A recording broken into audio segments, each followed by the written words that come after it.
Eddard Stark found himself pacing across the cold stone floor of his solar in the Red Keep far more often these days. The burden of duty weighed heavily on him, but there was another weight upon his shoulders he hadn't anticipated before coming south. It was the fierce, unpredictable flame smoldering behind the eyes of his daughter Arya. He could see it clearly each time she looked upon the men and women who had wronged their family, though at that point, the list of those who'd wronged House Stark was becoming too long to count. The first time he heard Arya whispering names under her breath, he had not recognized the list for what it was. He believed it little more than a frightened child's coping mechanism, a roll call of the nightmares she'd encountered in King's Landing. When he pressed her about it, however, her determined stare took him aback. "They all deserve to die," she told him in a voice that was small, yet held a blade's edge to it. He had tried to correct her in the beginning.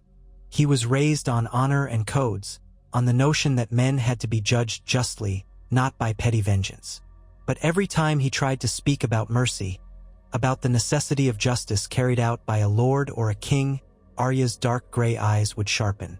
She would recount the things she had seen, the cruelty, the hypocrisy, even Sansa's tears, her false politeness that had overshadowed real danger. And then Arya would mention Joffrey, mention how everything that had gone wrong had its roots in those who had lied and manipulated. The litany of accusations poured from her, and Ned felt cornered by the truth in her words. Honor had done him little good thus far in King's Landing. He had tried to do the right thing, tried to tell Robert Baratheon the truth of Cersei's children. It only led to confusion, betrayal, and the ever-tightening noose around his family's necks. If not for Renly's abrupt flight and the too-late revelation of Stannis as the rightful heir, Ned might have lost his head already. Robert's death changed everything. Cersei and the Lannisters moved swiftly to secure power, and Ned was left teetering between his sense of honor and the precarious deals that might keep him, his children, and perhaps the realm itself from plunging into chaos. But chaos had come anyway. War brewed in the air. The North readied itself under Robb. And Ned had to face the simple reality that, so far, King's Landing thrived on cunning and deception. If truth was Ned's ally, it was a feeble ally here in the South, overshadowed by the bright gold of House Lannister. Perhaps it was in the midst of that turmoil and moral compromise that a seed was planted in Ned's heart. A quiet, guilty corner of his mind whispered that perhaps Arya was not so wrong. Each night, she chanted her names before she slept, counting them out on her fingers. And each night, the list grew. The same way Ned had once taught Robb and Jon about honor, he began, in secret, to feed Arya's sense of justice, but in a new shape. He told himself at first he was merely trying to protect her. An honorable father might teach his child that vengeance was never the answer, but Ned was a father before he was honorable. He had seen what the Lannisters had done. He had realized the extent of corruption in the capital. The old codes of justice had done little for him in King's Landing. If it took letting Arya keep her list and fueling her resolve, perhaps then she could protect herself in ways his fatherly love could not. So it began slowly, a series of quiet conversations where Ned found himself teaching Arya the hidden truths of the North, about how some men needed to be put down for the good of all, about how traitors were given their due. But there was more. One night, deep in the hush of the Red Keep's corridors, he brought Arya into a disused chamber with rotted training dummies and battered wooden swords. Her eyes grew bright with curiosity. "You want me to practice here, father?" He closed the door gently behind him. "I don't want you to let yourself be seen," he said. "We can't let the Lannisters guess what you're learning. You said you had lessons with Syrio Farrell, but if that becomes known, it might place us in further danger." Arya's eyes narrowed in frustration. "So I'm not to practice at all?" He bent down and rested a hand on her shoulder. "I will teach you what I can in secret, the old ways of the North. The ways taught to Brandon and me when we were your age, more direct than the Braavosi dance if it comes to real killing. But you must keep your water dancing too." He paused. "And your mother must not know, nor Sansa. She wouldn't understand." Arya's lips twisted at the mention of her sister. "Sansa would probably say it's unladylike, but I don't care." Ned allowed a small, conspiratorial smile to form. "Nor do I. Not here, not anymore. So nights turned into weeks. He taught Arya the stance and form of the North, the quick, sharp transitions for shorter blades that the small folk used when cornered by bandits. Arya was agile, a natural, but more than that, she held a quiet fury that Ned both feared and admired. When she practiced, her eyes took on a focus that reminded him of a wolf pup closing in on a wounded hare. One night, after he had shown her how to use her size to slip beneath a taller foe's guard, she looked up at him with a determined set to her jaw. "Father," she said, "the men I have on my list, they are all bigger than me, but I don't care. I'm going to kill them anyway if I can." Ned hesitated, searching her face. "Are you certain that's what you want, Arya?" Her eyes flashed with a grim sort of acceptance. "Joffrey killed Micah. I saw him do it. And the Hound was there. They let Lady die. They brought ruin on our house. Threatened you. Threatened us. Cersei. Island Pain. They would destroy us if they could." He thought to tell her that it was not so simple. But the memory of Micah haunted him still, that butcher's boy who had done no real harm. The king's justice had done the deed at the command of the Lannisters, or perhaps by Joffrey's whim. And now Island Pain stalked the Red Keep's corridors, an ominous presence with his silent stare. Perhaps there were some men beyond the reach of honest justice. Ned bowed his head, feeling the weight of his decision. "In the North, the man who passes the sentence must swing the sword," Ned murmured. "We do not kill for sport. We do not kill without reason. But we kill for justice. Remember that. If your reasons are true, then steel your heart.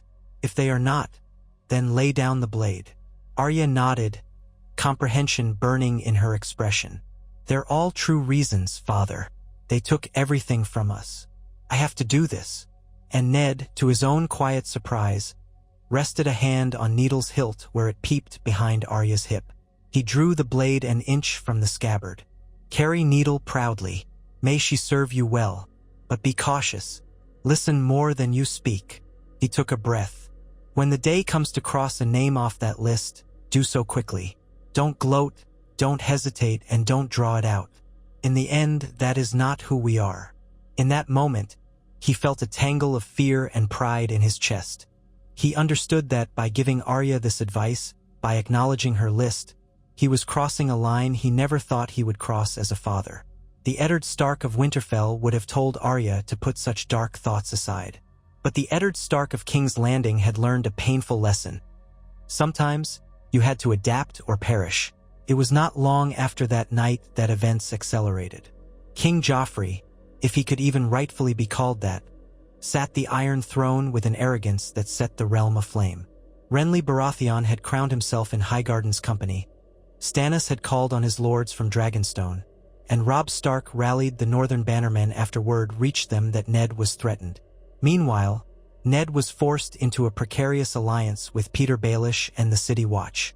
The Gold Cloaks swore to serve the rightful hand of the king, but Ned had seen the duplicity in Baelish's smile. He would betray them all for a chance at profit or power. A summons from the throne came, commanding Ned to appear before Joffrey's court. Arya, in typical brash fashion, tried to follow him out of the Tower of the Hand. "Stay behind," Ned ordered her. "Whatever happens, you must stay hidden." She bristled but did not argue. He only felt more justified in the training he'd given her. She needed to know how to handle a blade if the moment ever demanded it. At the hearing in the throne room, Joffrey preened like a gaudy cockerel, flanked by Cersei, the Hound, and a contingent of gold cloaks. Baelish stood near the base of the dais, as did Varys, with a cool expression that gave nothing away.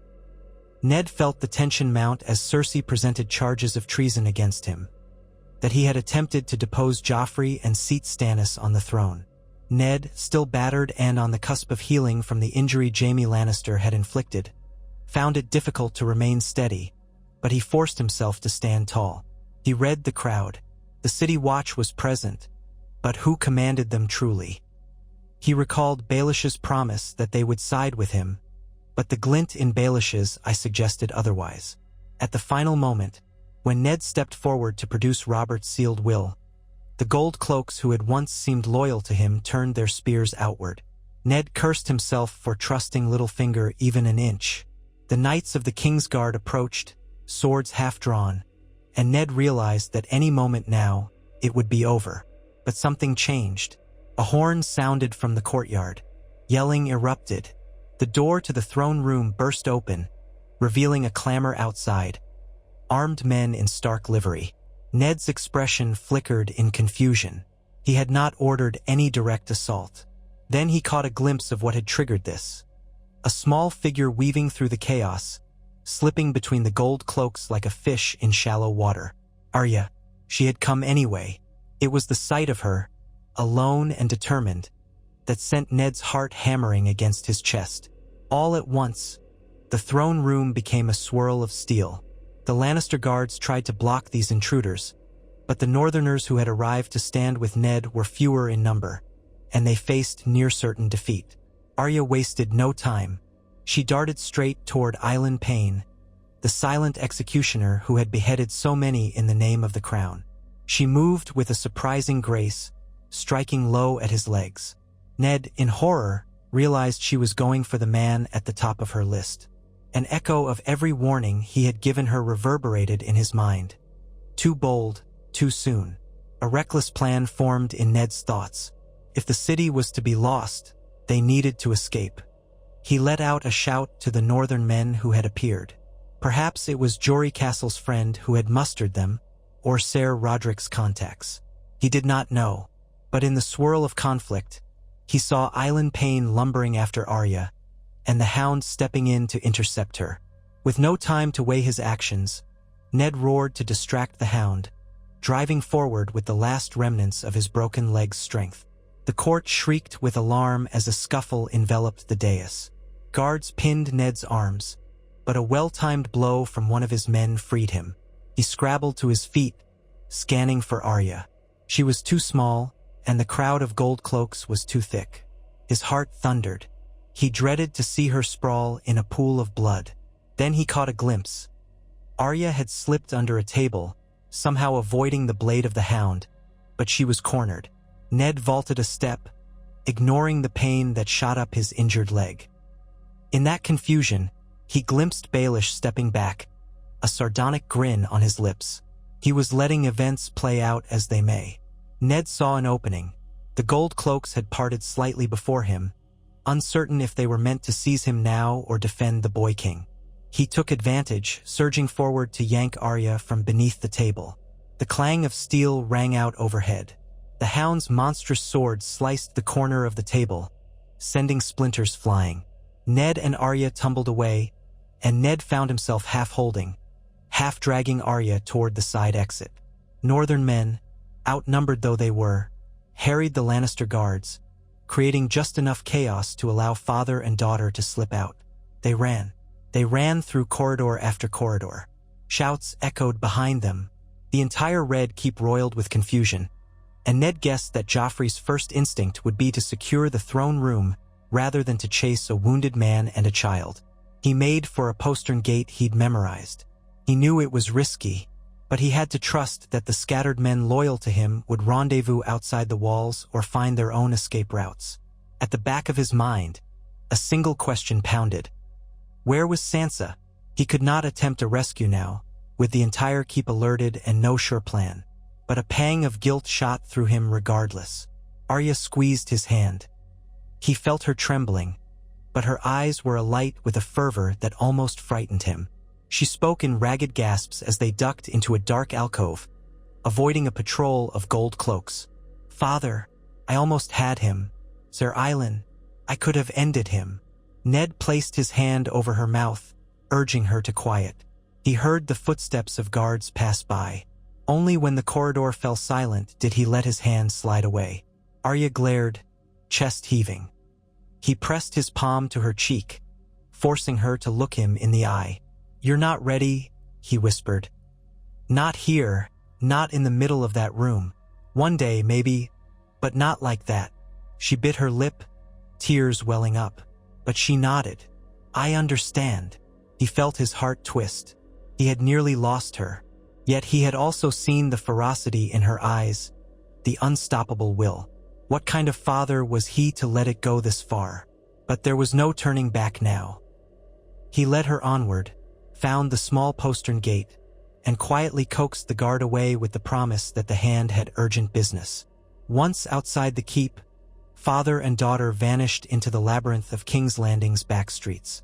They spent that night holed up in a hovel near Flea Bottom, aided by the kindness of a man who recognized Ned from a time he'd visited on behalf of King Robert. The city guard was everywhere, searching for the hand of the king, who had presumably attacked the throne room in open rebellion. Ned realized he had no time to plan. They needed to flee the city, but going to the docks would be suicide. They would be watched. The main gates were guarded. A cunning plan formed. They might slip out by the sewers, or perhaps bribe one of Varys's little birds, though Ned doubted Varys would do anything without advantage to himself. Yet fate intervened in a manner no one could have predicted. By dawn, the city was in an uproar once more. Rival bands of Lannister soldiers began clashing with gold cloaks loyal to the memory of King Robert, or so the rumors went. Word spread that Stannis had finally made his move, launching ships across Blackwater Bay. The city was now in a state of panic. With the populace in such chaos, Ned saw his opportunity. He and Arya disguised themselves in plain cloaks and joined a throng of small folk who were fleeing in fear of the battle rumored to come. They slipped out amid the crush of peasants at the King's Gate. No one gave them more than a passing glance. Ned's limp slowed them somewhat, but Arya's presence at his side gave him the strength to push on. The coldness in her gaze had not diminished. If anything, her near-death experience in the throne room seemed to have hardened her resolve. She whispered the names under her breath, almost like a prayer. 2 days later, after trekking north along the Rose Road with meager rations, they found a hidden camp of Stark bannermen led by one of the lesser northern knights. These men had marched south, unaware of the dire nature of events in the capital. They offered Ned and Arya protection.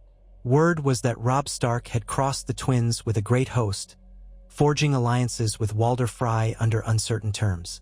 The War of the Five Kings had truly begun. From that moment on, father and daughter traveled with this small contingent of Northmen, evading the larger battles that erupted near the Blackwater. Ned's focus was on returning to Winterfell or meeting Robb's host somewhere safer. Along the way, they heard fresh tidings. Sansa was a captive in King's Landing. The Lannisters claimed Ned had fled after murdering royal guards in a failed coup. Ned ground his teeth in fury at the lies, but he also understood that he lacked the strength to retake the city himself. He would need Robb and the northern might behind him. He would need alliances with other houses that despised the Lannisters. Maybe House Tully, maybe House Baratheon under Stannis. Even then, the political game was fraught with pitfalls. He found himself confiding more and more in Arya. He told himself she had a right to know, given the road they walked, the danger that lurked. But perhaps it was also that he needed her clarity of purpose. She saw things in black and white. Those who had harmed them must die. The rest didn't matter. The first true test of Arya's resolve came unexpectedly. They had settled camp in a hidden glen, believing themselves safe from roving Lannister patrols. Yet at sunset, a small band of freeriders under the banner of House Clegane emerged from the trees. Ned was seated by a low campfire when he heard the cry of alarm. The Northmen sprang to arms, but the Lannister-loyal riders numbered nearly 20, enough to pose a grave threat. Ned grabbed his sword, little used since his injury. Arya was at his side, needle in hand. Their ragtag group braced for the fight. The enemies charged with a yell. Ned's mind raced. It was madness to stand, but flight would mean being hunted down. He had no choice. Steel clashed. Ned managed to parry a blow despite the pain in his leg. A Northman took advantage and cut down the freerider who had attacked Ned. Chaos swirled. In the gloom, Ned struggled to keep track of Arya's small figure. He saw her weaving between two foes, slashing a freerider's thigh. She was battered aside, nearly thrown to the ground. Another of their men intervened, distracting her assailant. Ned felt a stab of guilt. He had taught Arya to kill, but not every situation was winnable. Still, her face was grim, resolute. She rose, needle in hand, determined to rejoin the fray. Then Ned saw a figure that turned his blood cold. One man in the Freerider band wore the sigil of House Payne, a distant cousin to the Silent King's Justice. Not Ser Island, but the resemblance stoked Arya's hatred. As the man spurred his horse near her, Arya pivoted and lunged upward. The blade of needle found a gap in the man's armor, sliding beneath his cuirass. He tumbled from the saddle with a strangled cry. Arya stumbled back, eyes wide. As the horse galloped away, Ned shouted, trying to reach her, but she followed the man who had fallen, stepping closer. He lay on the grass, coughing blood. She raised needle. For a heartbeat, Ned feared she would freeze. She was but a child. Yet the fury on her face was unlike anything he had seen. She drove the blade forward. Ned had taught her to be quick, to show no mercy when she had no choice. And Arya had no choice if she wanted to survive. The man died on the end of needle. Arya jerked the weapon free, her breath ragged, her cheeks flecked with spatter. Ned reached her side just as the last of the Freeriders broke off, seeing their leader down, and fled into the woods. The Northmen gave a ragged cheer. Arya was shaking, staring at her bloodied sword. Ned knelt beside her, ignoring the pain in his leg. He placed his hands gently on her shoulders. "Arya," he whispered. "Arya, look at me." She lifted her gaze, tears mixing with shock. "Father, you did what you had to do," he said quietly, though his heart ached. He saw in her eyes a part of her childhood die in that moment. "Never forget the reasons we fight, the reasons we kill. He tried to kill you, kill all of us." She swallowed hard, nodding. Then, beneath that shock, a glimmer of steel returned to her expression. She drew a shuddering breath and slowly wiped needle on the dead man's surcoat. "He wasn't on my list," she murmured. "But he would have been. They follow the Lannisters. They help kill our men. I did what I had to do." Ned pulled her to him for a moment, feeling her trembling. The Northmen murmured words of comfort, but none dared approach too closely, for they recognized the bond between father and daughter in that grisly moment. The quiet that followed was heavy with the weight of what Arya had done. From that night on, no one in their group questioned Arya's presence among the warriors. They continued north, forging alliances with any loyal bannermen they could find.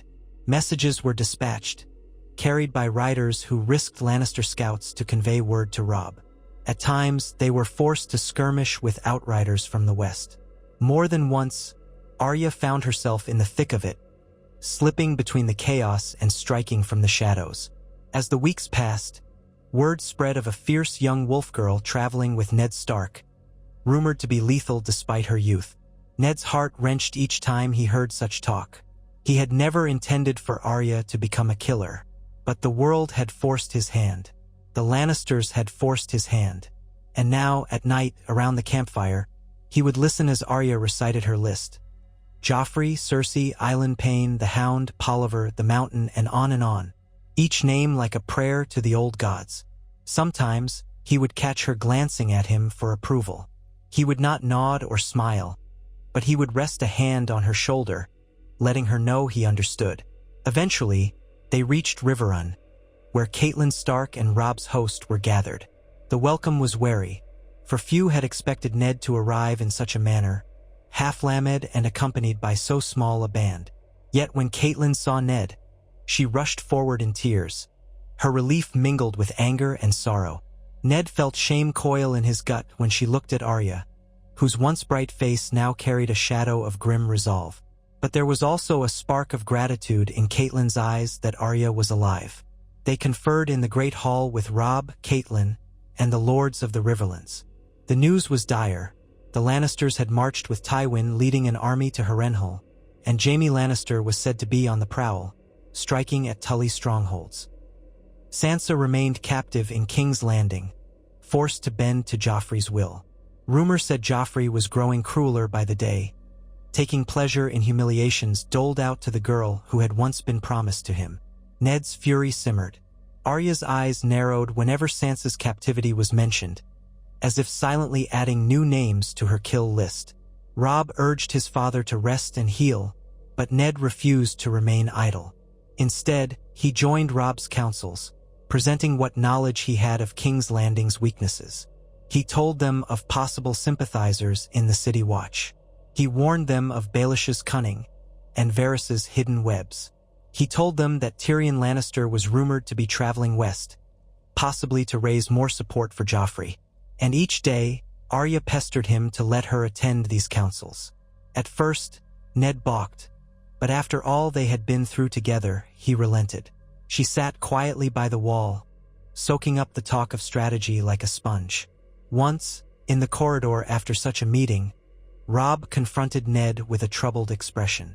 "Father," he said hesitantly, "Arya is only a child, yet there's a hardness in her eyes. Is this truly the same girl who once asked me to help her brush out Nymeria's fur?" Ned clenched his jaw. "War changes children into something else.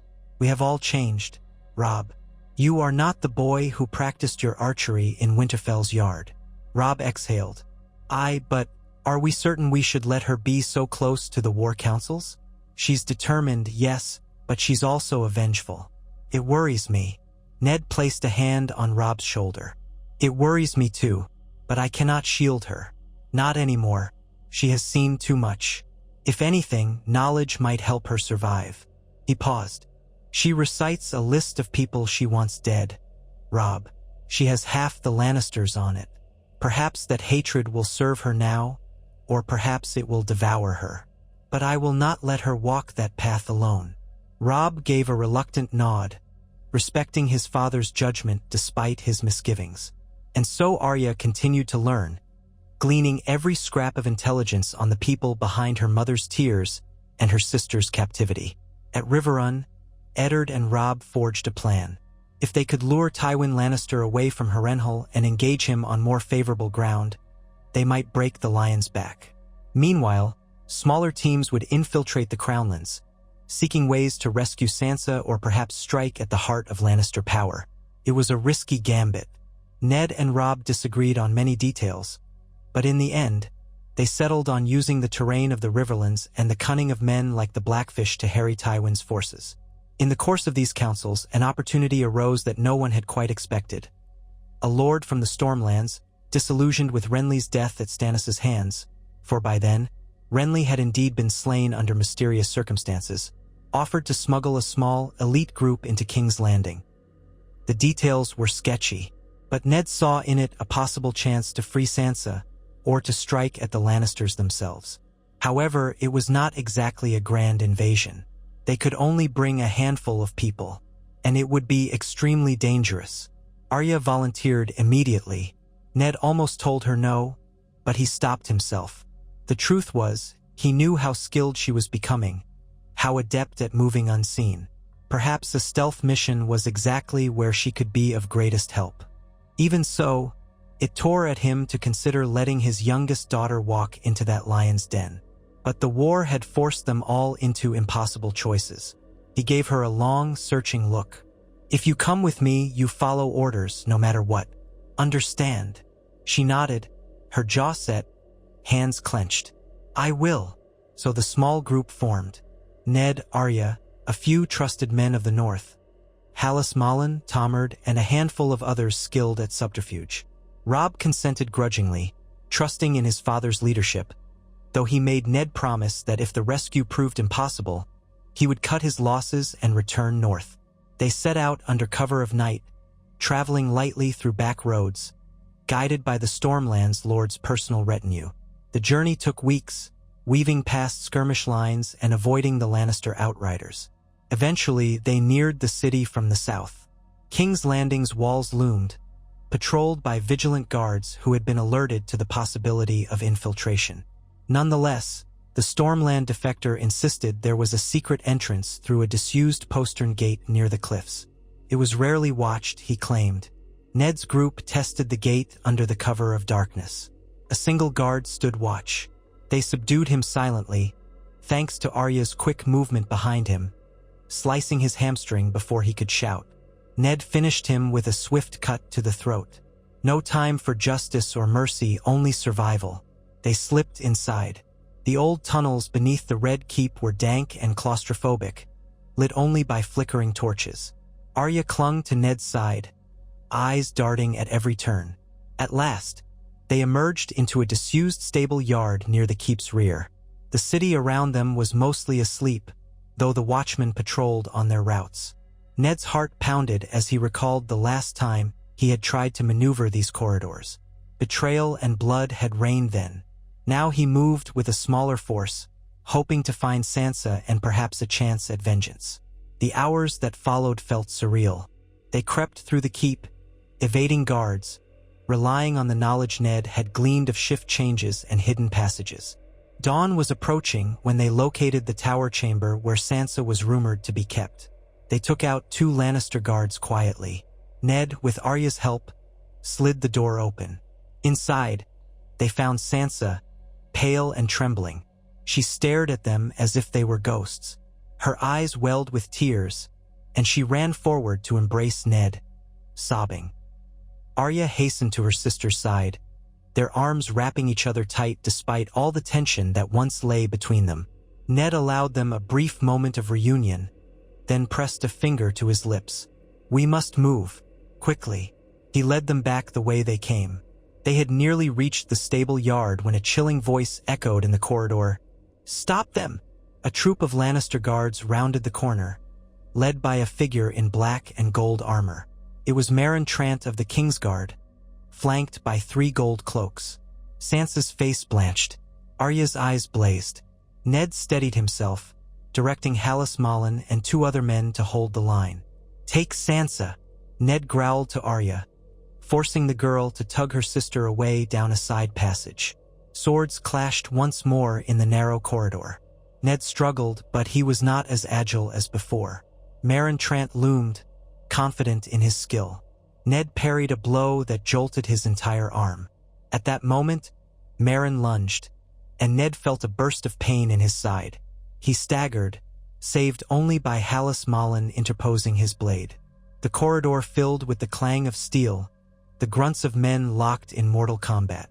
Arya, from the far end, saw her father's peril. She pushed Sansa ahead, whispering for her to stay back, then returned to help.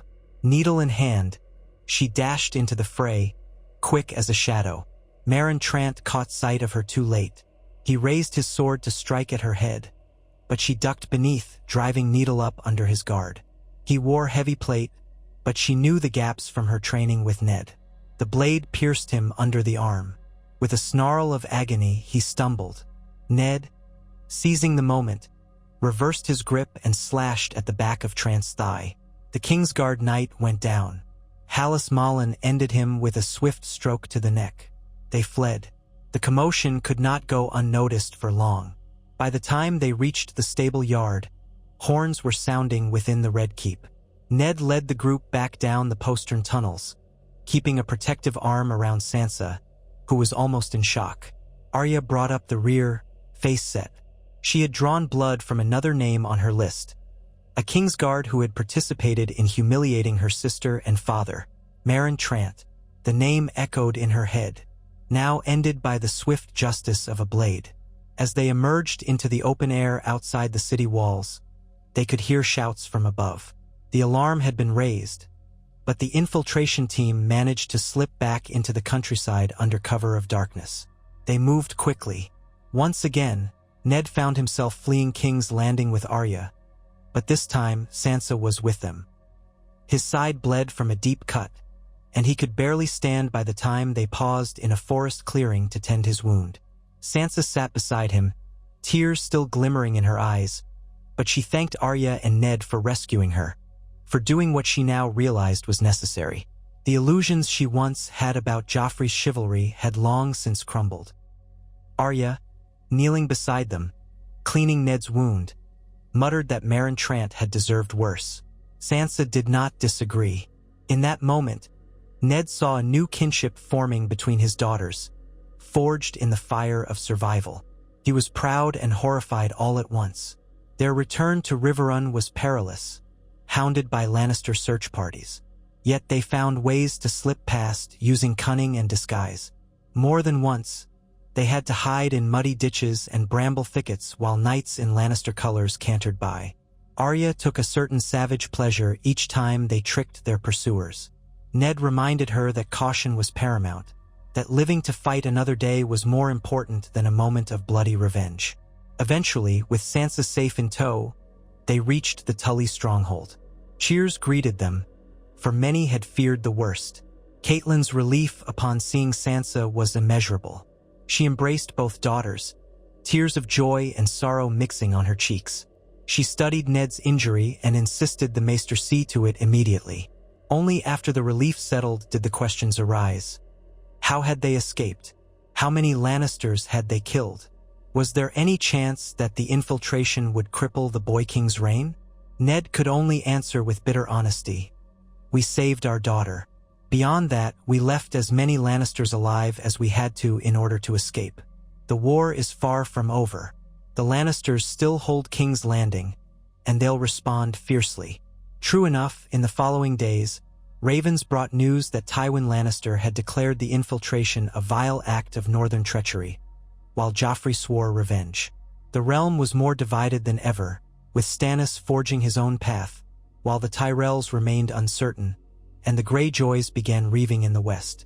The War of the Five Kings had now fully embraced the complexities of vengeance and survival. Ned focused on healing, but as the conflict ground on, he found that his old moral code, while still precious to him, had to bend. Subterfuge became the coin of the realm. Slaughtering one's enemy in open battle was simpler, but not always the path to victory. And so, slowly, he came to rely on Arya's budding skill as a shadow. His old friend Howland Reed had called them Crannogman tactics, cunning ways for the weak to harry the strong. Arya learned from scouting parties how to move silently. She practiced with both short blades and throwing knives. Sansa, shaken by her captivity, refused to be parted from her mother's side for a time, but eventually she found strength in forging alliances with southern ladies who had turned to Robb's cause. Yet Sansa could never quite meet Arya's eyes when her sister returned from a mission, cheeks flushed with adrenaline. Her kill list quietly pressed against her heart. Months passed, and the war raged across the continent. Arya grew in skill and confidence. She accompanied small teams that ambushed Lannister supply lines. She wasn't always required to fight, but on certain nights, when they took captives, Ned saw how Arya's face became a mask of cold determination if one of them had a name that appeared on her list. It happened once. A minor Lannister retainer, the man who'd taken part in the torment of prisoners at Harrenhal, though not quite on the scale of the worst butchers. When Arya realized he was the same man who had once bragged about placing Northmen heads on spikes, she confronted him in the darkness of camp. Ned arrived just as she pressed needle to the man's throat. He saw the trembling in her shoulders. This man had not personally harmed her or Sansa, yet he had boasted about cruelty to their countrymen. Arya's voice trembled as she declared he was on her list. "He's not actually," Ned said gently, stepping forward. "He might deserve punishment, but he's not on your list. You know that, Arya." She blinked, tears brimming unexpectedly, her anger faltering.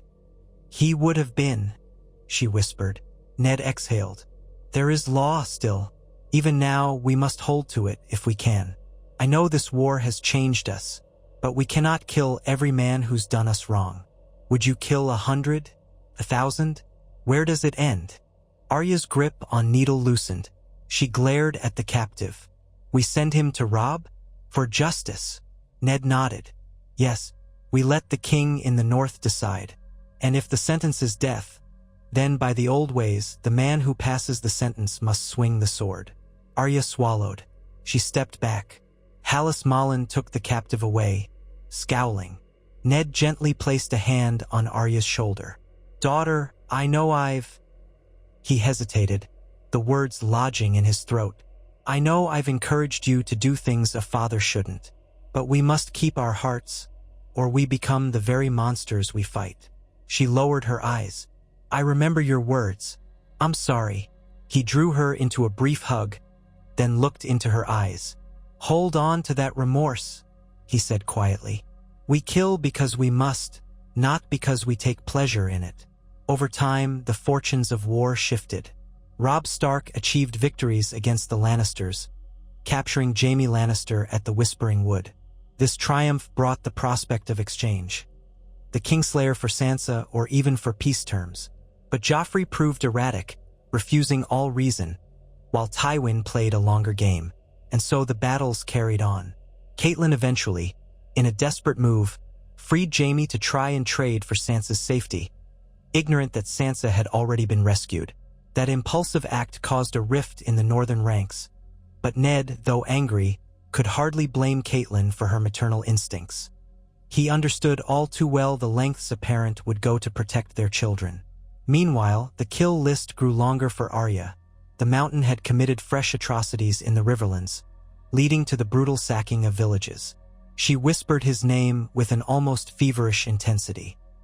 One of their best chances came when scouting reports placed the Mountain at a forward camp near the Trident. Arya volunteered for the mission.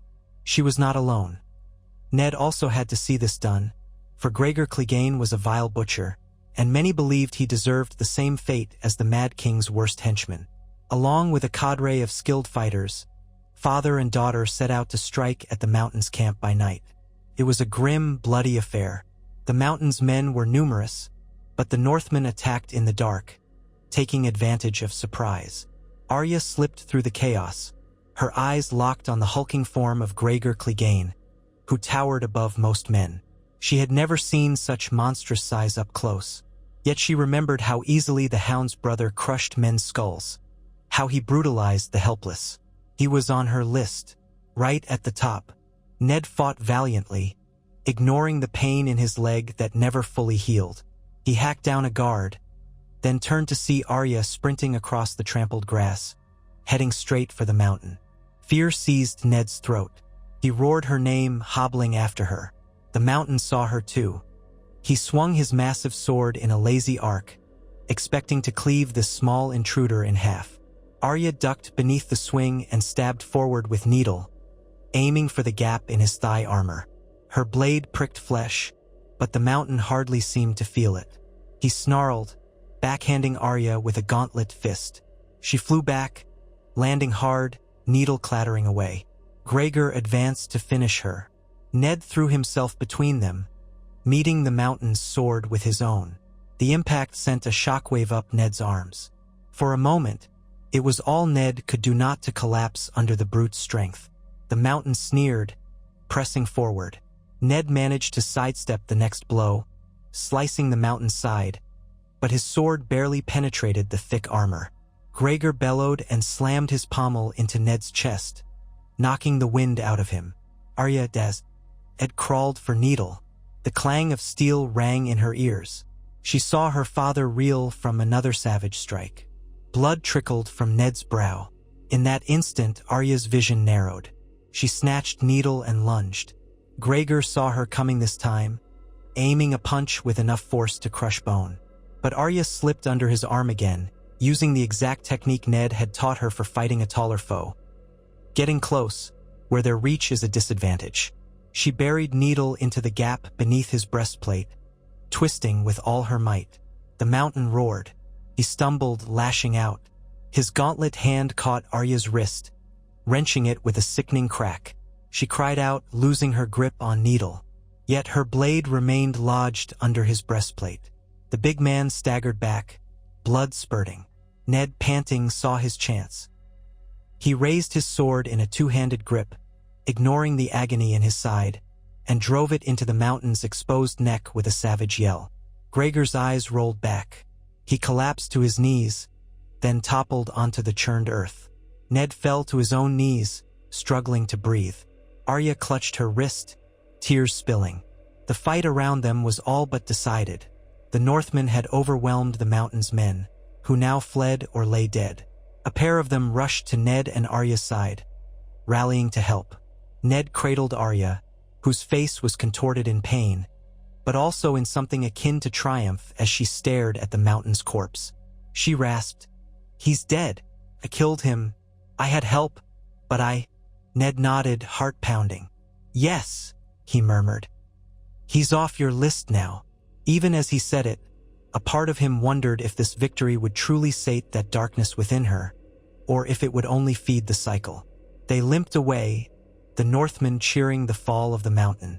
Word spread quickly. It was a blow to the Lannisters' most fearsome enforcer, and morale soared among the river lords who had suffered at Gregor's hands. Yet the cost was high.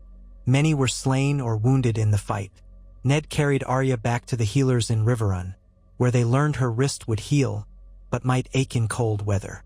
She bore it stoically. Over time, the war continued to twist and tangle. Tywin regrouped, forging alliances with the Tyrells after Renly's death. Stannis was defeated at Blackwater by the combined Lannister-Tyrell forces. Robb struggled to maintain the North's offensive, hampered by betrayals and uncertain loyalties. The Red Wedding loomed, though in this altered timeline, the presence of Ned might change events. Yet the seeds of Walder Frey's treachery remained. As the year wore on, rumors swirled that House Frey was growing restless, displeased with arrangements. Catelyn, fearing for her son's safety, urged caution. Ned, wise to the ways of political cunning by now, advised sending outriders to keep watch on the twins.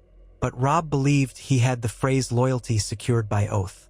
Amid these building tensions, Arya's kill list remained. She had removed Meryn Trant, Gregor Clegane, and a few lesser names who died in lesser skirmishes. But many key names remained: Joffrey, Cersei, Island Payne, the Hound. Ned noticed that she hardly mentioned the Hound anymore, perhaps because she had learned the difference between him and his monstrous brother. Or perhaps the memory of him menacing Mycah still burned in her mind, balanced by uncertain rumors that the Hound had actually grown disillusioned with Joffrey. Nonetheless, she continued to chant the names at night. One crisp morning, as the black ravens circled overhead, a horn blew at Riverrun's gates. Walder Frey's men arrived, bearing an invitation for Robb Stark to attend a wedding at the Twins. Ned felt a chill run through him.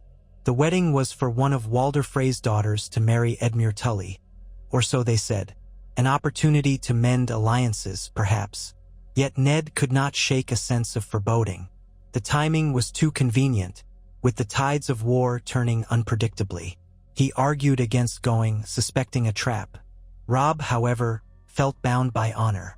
The Freys had once allowed him passage, and he had promised to keep ties with them strong. Catelyn was torn but eventually sided with Robb, if only to maintain unity. They prepared to ride north. But Ned insisted on bringing enough men to protect themselves, perhaps the entire host. The negotiations with House Frey soon turned into a wrangle of how many armed men could cross the Twins for a wedding. Arya, too, felt a gnawing dread. She told Ned that Walder Frey was untrustworthy, that she wanted to stand guard over Robb. Ned tried to reassure her that he would keep watch. In truth, he shared her suspicions.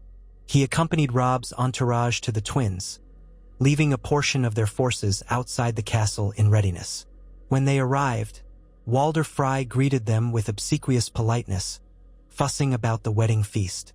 The aged lord had a cunning glint in his eye that set Ned's teeth on edge. The wedding itself took place amid forced merriment, lords raising cups in toast to the union. Arya sat near her mother's side, wearing a simple gown that Sansa had helped her with, though Arya had needles strapped inconspicuously to her thigh. Ned and Robb stood at the high table with Walder Frey, Edmure, and the bride. The atmosphere was tense, despite the music and half-hearted laughter. Then the music changed. The guest banners began to shift. Ned spotted crossbowmen moving along the balconies. A memory of his father's execution by the Mad King flickered in his mind, along with the countless betrayals he had seen in King's Landing. This was it, the trap he had feared. The crossbows took aim. Walder Frey raised a hand. "Kill the wolves," he hissed in a voice dripping with malice. In an instant, chaos reigned. Bolts whirred through the air, striking Northmen. Robb roared in fury, toppling a table and diving for cover. Ned bellowed for his men to draw steel. Walder Frey cackled, stepping back behind a line of his kin with drawn swords. Shouts erupted from the courtyard where many of Ned's men had been forced to wait, unarmed. The world seemed to slow to Ned's eyes, but only for a heartbeat. He saw crossbowmen reloading, He saw Walder's sons brandishing blades. He saw Robb struggling to rise, an arrow lodged in his shoulder. Before Ned could lunge toward Robb, a crossbow bolt thudded into his thigh, reopening old wounds. He crashed to his knees, gritting his teeth in agony. Across the hall, he heard Caitlin scream and saw Fry men converging on her. Then a blur of motion. Arya. She slipped between the attackers and her mother, needle flashing in quick thrusts. She took down one Fry guardsman, but two more pressed forward. Ned tried to rise, tried to crawl to them. Another bolt whizzed by, embedding in the chair behind him. He bared his teeth, forcing himself up, ignoring the pain. He managed to catch a Fry soldier by surprise, slicing open his back. Then the soldier spun, driving a dagger into Ned's side. Ned cried out, using the last of his strength to push the man away. He turned desperately, searching for Arya. She was locked in a fierce battle, outmatched by two heavily armored Fry knights. They bore down on her, one slashing to keep her pinned. Arya dodged, but the other knight seized her arm. She twisted, stabbing him in the joint of his armor, but he tightened his grip. Her eyes flashed with a lethal intent, reminiscent of a cornered wolf. Caitlin, frantic, grabbed a fallen sword and tried to aid Arya, only to be struck aside by the second knight, who turned to disarm her. In that moment, Walder Fry leered at them, shouting for his men to finish the job. Ned, adrenaline surging, hurled himself forward, ignoring the throbbing wound in his thigh. He drove his shoulder into the knight holding Arya, knocking him off balance. Arya slipped free, hurling needle at the second knight's face. He reeled as the blade clattered off his visor. Caitlin slashed wildly with her own stolen blade, grazing the knight's arm. The men stumbled, unprepared for such ferocity from a woman and a girl. Arya stooped, retrieving needle in one swift motion, then plunged it into the first knight's throat. Somewhere behind them, Robb and the Northmen fought to break free of the hall, grappling with a wave of Fry soldiers. The Tully men loyal to Edmure tried to intervene, only to find crossbow bolts raining down from the balconies. Caitlin seized Arya's wrist, dragging her toward an exit. Ned limped after them. The hall had turned into a charnel house of betrayal. Fry crossbowmen aimed at fleeing guests. Ned roared at Robb to get out, to retreat. The air was thick with smoke as some of the banners caught flame, possibly from overturned braziers. It was a massacre, but not total. Ned's insistence on keeping some men outside the twins proved wise. Those men stormed the gates when they heard the commotion, clashing with Fry reinforcements. The sudden attack from outside divided Walder Frey's forces, creating an opening for those within to escape. The Starks fought their way out, though they paid a heavy price in blood. By the time they reached relative safety beyond the castle walls, dawn was breaking. Robb was severely wounded. Ned was bleeding from 2 deep wounds, and dozens of good men lay dead in the halls of the twins. Walder Fry still held the castle, crowing that the North would never trust him again, for he had shown his true colors. They fell back, setting up a hasty camp in the fields beyond arrow range. Maesters rushed to tend the wounded. Caitlin sat by Robb's side, tears streaking her face.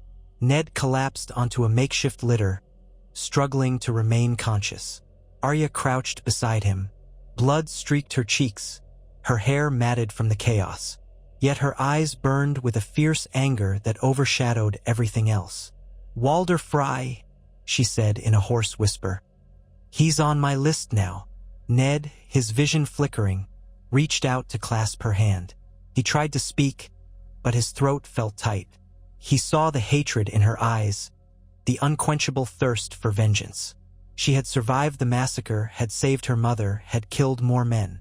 And yet, for all her skill, for all the times he had taught her the ways of steel, the ways to survive, he wondered if he had steered her down a path of endless bloodshed. Before darkness took him, he managed a few words. "Arya, find the reason before you kill." She nodded, tears in her eyes, but that same steeled determination glittered there too.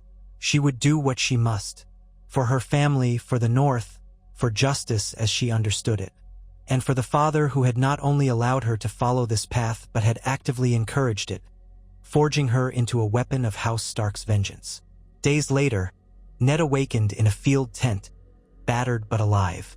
The war was far from over.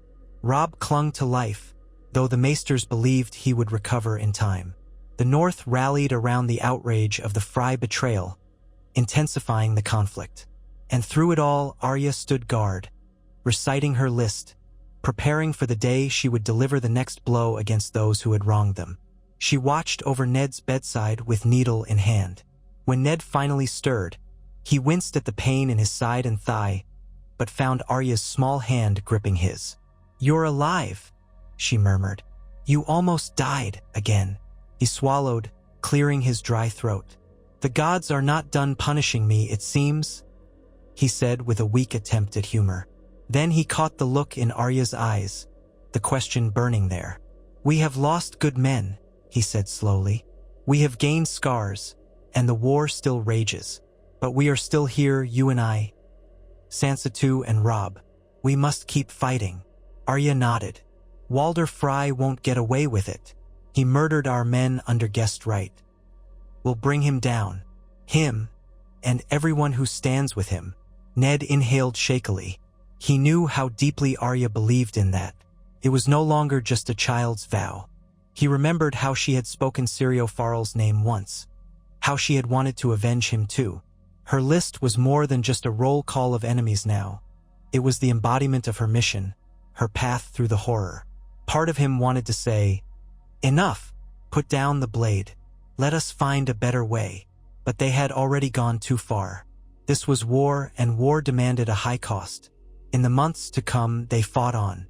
The North consolidated forces, forging new alliances, while the Freys became pariahs in the eyes of many.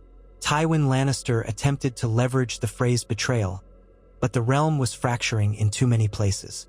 The Tyrells advanced their own ambitions. Stannis brooded on Dragonstone, and across the sea, distant rumors spoke of dragons returning to the world. But for Ned and Arya, the focus was on the here and now, finishing what they had started, ensuring the survival of House Stark. Through cunning, negotiation, and the occasional swift stroke of a blade, father and daughter carved a path. They discovered that the realm took notice of Arya's prowess, some calling her the Shadow Wolf, a legend whispered among small folk. Stories said she killed in the darkness, that she was unstoppable. Arya sometimes smirked at these tales, but Ned saw how they fed her growing reputation. And in this war, reputation could sometimes accomplish what steel could not. It sowed fear in the hearts of lesser lords who might have opposed them. And so, despite the horror of it all, Eddard Stark continued to encourage his daughter's unwavering resolve. Each time she asked him how best to face a new threat, he would give her counsel that might have appalled the man he once was. Strike from their blind side, lure them into complacency. Never show your intent until it's too late for them to counter. Lessons learned in the crucible of King's Landing. Lessons that, in many ways, spelled doom for those who earned Arya's enmity. Yet in his heart of hearts, Ned hoped there would come a day when Arya no longer needed her list, when House Stark could rebuild in peace, and her blade could be set aside. He prayed to the old gods for mercy, for a chance at a future where vengeance was no longer required. But the old gods, silent in the face of men's cruelty, offered no clear answers. They only watched from the weirwoods, their carved faces weeping silent red tears. There were times, in quiet moments by the campfire, when Arya would come to Ned and sit silently by his side. She would stare at the flames, the flickering shadows illuminating the hardened line of her jaw. And sometimes Ned would see in her just a flicker of the girl who once chased cats through the courtyards of Winterfell. "Father," she said one night, her voice hushed, "do you think we'll ever go home?" Ned looked into the embers. "Winterfell is our home," he answered softly, as if recalling a half-forgotten dream. "When this war is over, we will return." She nodded, her expression unreadable. "And after everything, do you think we can be happy there?" Ned hesitated. He remembered old songs of heroes returning from war, how they found their fields burned and their hearts scarred. but he forced himself to give her some measure of hope. "We will find a way," he said. "No matter how dark the path, the sun must rise eventually." She took that in, then resumed her silent vigil, eyes fixed on the dancing flames. He could only wonder how deep her scars would run when that sunrise came. A few weeks later, a raven arrived in camp bearing news. Joffrey had been poisoned at his wedding feast to Margaery Tyrell. The realm was reeling from the sudden shift in power. Cersei raged, pointing fingers of blame at Tyrion, at the Tyrells, at Stannis. But for Arya, when she learned of Joffrey's death, her reaction was muted. She stared at the message, then folded it quietly. She didn't exult or dance with glee. Instead, she went to Ned and said in a near whisper, "He was on my list, but now someone else took him from me." Ned nodded slowly, remembering how fervently she had sworn to kill the boy king who had caused so much misery. "Then that is one name off your list," he said gently. "Sometimes justice comes from other hands." Arya looked away, tears glittering in her eyes. "I wanted to do it myself," she confessed. "To look him in the eye, to make him answer for everything." Ned placed a comforting hand on her shoulder. "I know, but perhaps it is better this way. A quick poison is not the justice I would choose, but it's a death all the same. Now we must see how the realm moves. Tommen sits the throne, no doubt overshadowed by Tywin and Cersei. That is the fight we still have to face." Arya nodded, swallowing her disappointment. "He was the worst of them, though. Maybe that's enough." Yet her tone was uncertain.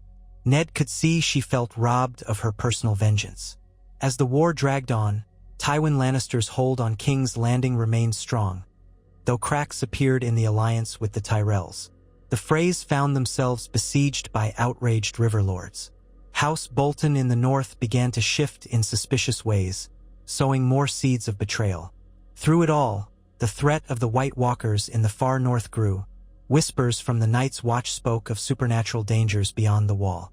But in the world of petty lords and uneasy alliances, few listened. Ned, hearing these rumors, felt an old dread awaken in his bones, though for now, the living war took precedence. Arya Stark continued to hone her lethal skills, crossing more minor names off her list: guards, soldiers, petty lords who had inflicted cruelty on her family's people. Each kill came swiftly, with little ceremony. She remembered her father's guidance: do not prolong the act, do not gloat. But each death was another step down a dark path, and Ned knew it. He told himself it was all for the sake of their house, for the sake of justice, for the sake of protecting her. Sometimes, when he closed his eyes at night, he thought he glimpsed the old gods judging him silently. He wondered if he had damned Arya's soul by encouraging her so. But in the morning light, he rose again, donned his sword, and steeled himself for another day of war. In the end, the downfall of the major Lannister power brokers came not from one grand battle or infiltration, but from a slow, grinding attrition. Tywin Lannister's hold weakened after the Red Viper of Dorne demanded justice for Elia Martell, leading to fresh tensions in the south. The Tyrells grew bold, seeking to supplant the Lannisters as the dominant force at court. Jaime's captivity under the Starks undermined morale for the Lannister armies. At last, in a final push orchestrated by Robb and Ned, both battered but unbroken, the northern forces and their allies forced Tywin into a corner near the God's Eye. A pitched battle ensued, and though it was no easy victory, Tywin was eventually slain in the chaos, and the remnants of his forces scattered. Word reached King's Landing quickly, plunging the capital into an internal power struggle between Cersei, the Tyrells, and those still loyal to the Lannister name. The city was on the brink of collapse by the time Ned, Robb, and their combined forces arrived at the gates. Seeing the tide had turned, many gold cloaks laid down their arms. Cersei barricaded herself within the Red Keep, ranting about hidden wildfire stashes or some last resort. But she found few allies left. The Kingsguard wavered, Tommen cowered. In the end, it was not an epic siege, but a matter of hours before the city yielded. Cersei was brought before them, seething with hatred, insisting that House Lannister would rise again. Ned could almost pity her, but he remembered the death of his men, the torment of Sansa, the endless betrayals. He had her placed under guard to await a proper trial. Arya stood at Ned's side during that moment, needle in hand. Cersei glared at the girl with contempt. "The savage child," she spat. "No wonder this realm is lost. You belong in a cage." Arya's face was unreadable, but Ned saw how her grip on Needle tightened. He shook his head, placing a firm hand on her shoulder. "We are not butchers," he said softly. "She will be tried for her crimes." That night, as the city reeled under the new rule of the king in the north, Ned Stark found Arya in the courtyard of the Red Keep, standing where she had once trained with Syrio Farrell. She was staring at the spot, lost in memory. He approached quietly, the hush of the night broken only by the distant crackle of torches. She sensed his presence. "We're back," she said, not turning around. "In King's Landing, but now it feels empty." Ned nodded. "I know." She glanced up at the keep's walls. "What about my list? Joffrey's dead. The Mountain, Meryn Trant. We got them. But Island Payne still lives, doesn't he? And Cersei. She'll be tried, but do you trust the trial? Don't you want me to kill her now? Isn't that what we've been doing all this time?" He drew a breath, choosing his words with care. "When I first encouraged you to seek justice, it was because I was afraid. Afraid for you, for our family. I saw how this city corrupted everything it touched, and I believed you needed to be strong. But in doing so, I may have given you a burden too heavy to bear." Arya looked down at Needle, her reflection barely visible in the polished metal. "I'm not a child anymore," she said. "I can bear it." He placed a hand on her shoulder. "Yes, you can. But maybe we can find a new way. Killing Cersei in cold blood might feel just, but we have the chance to show the realm a different kind of justice. She'll stand trial and the truth will out. If she's condemned, she'll face execution by the law of the land, not by your blade in some dark corridor." He paused. "We fought to overthrow a tyranny and avenge our family, but also to restore honor. I won't rob you of vengeance, but I ask you to trust me this once." Arya swallowed, her eyes flicking across the courtyard. The ghost of a younger Arya danced there, chasing cats, practicing water dancing. Finally, she nodded. "All right, father, for now." Weeks later, a tribunal was convened.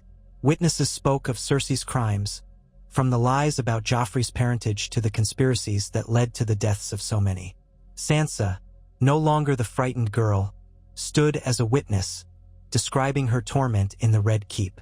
The evidence was overwhelming. The new alliances in King's Landing demanded a public reckoning. In the end, Cersei was condemned to die. The task of carrying out the sentence fell to Eddard Stark, following the old tradition. Before the assembled court, he took the sword. Arya stood at his side, watching with unblinking eyes. Cersei spat curses until the final moment. The sword descended, and her head rolled. It was done. The realm, fractured but rid of the worst of Lannister corruption, began to tentatively rebuild. Tommen was placed under regency, not by the Lannisters, but by a council of lords seeking stability, a position that would inevitably lead to more politicking, but at least the bloody tyranny had ended. The North recalled its armies, though some remained as a garrison to ensure peace in King's Landing while negotiations continued. At last, Ned, Arya, Sansa, and Robb prepared to return home. Winterfell had been battered by the Ironborn's raids and the chaos, but loyal men had driven them away once Theon Greyjoy's hopes of independence faltered. In the courtyard of the Red Keep, on the eve of their departure, Arya stood looking at the place where all her training had begun. Ned approached. "So," he said gently, "you'll be coming home now that the war is ending." Arya turned to him. "Home," she repeated as if testing the word. "Is that real? Or do we still have more battles to fight?" Ned smiled faintly, though his eyes held sadness. "There are always battles in this world, but we can choose how we face them. You've grown strong, Arya. Maybe too strong for me to guide any longer." She frowned. "I still need you. We all do." He reached out, cupping her cheek. I'm here always, but you have walked a path few can understand. If you want peace, it's yours to take. If you want to continue seeking out the last names on your list, I can't stop you, but I beg you to think about what that list truly represents. Arya swallowed, eyes drifting to the distant battlements. It represents the ones who hurt us, who wronged us, who deserve to pay. Island Pain is still out there, maybe others. Her voice wavered. But maybe they're not worth chasing all over the realm. Ned nodded. That is for you to decide. Remember what we've always said. The man who passes the sentence should swing the sword. But also remember that mercy and justice must be balanced, or we become the monsters we fight. She closed her eyes. I'll remember. The next day, House Stark departed for the north amid the cheers of many small folk who saw Ned Stark as a hero. A man who endured betrayals and overcame them, who brought down the Lannisters' cruelest reign. And walking beside him, with her head held high, was Arya, whose name had become a whispered legend on the battlefield. They traveled by slow stages, for Ned and Robb both bore injuries that required rest. Sansa rode in a wheelhouse much of the way, still shaken by her experiences yet slowly finding her voice in matters of statecraft. Arya rode with a small guard, occasionally scouting ahead, that restless energy still within her. Finally, weeks later, they crossed the neck and felt the chill winds of the north on their faces. Winterfell's broken towers and scorched walls came into view, but the seat of House Stark was not dead. It stood defiant, a testament to the resilience of its people. As they passed under the gate, the people came out to greet them, tears of relief, cheers of joy. The war-weary wolves had come home. That night, Ned stood alone in the Godswood, kneeling before the heart tree with its white bark and red leaves. He whispered prayers for the fallen, for those who had given their lives so that House Stark might endure. He spoke the names of those lost as if reciting his own list. Then he felt a presence behind him. Arya stepped forward, moving quietly. "Is this how you pray?" she asked softly. He inclined his head. "It's how I remember, how I atone. The Godswood has always been a place for truth, for reflection." She came closer, hands clasped. "I need to let go of my list, or at least some of it," she said, voice trembling. "The war is almost over, and there will always be men who deserve to die. I can't spend my whole life hunting them." Ned stood, turning to face her. Moonlight framed her features, revealing the faint scars and the maturity beyond her years. "I'm glad to hear that," he said softly. She bit her lip, tears threatening at the corners of her eyes. "But if they come for us again, I won't hesitate. I'll do what needs to be done."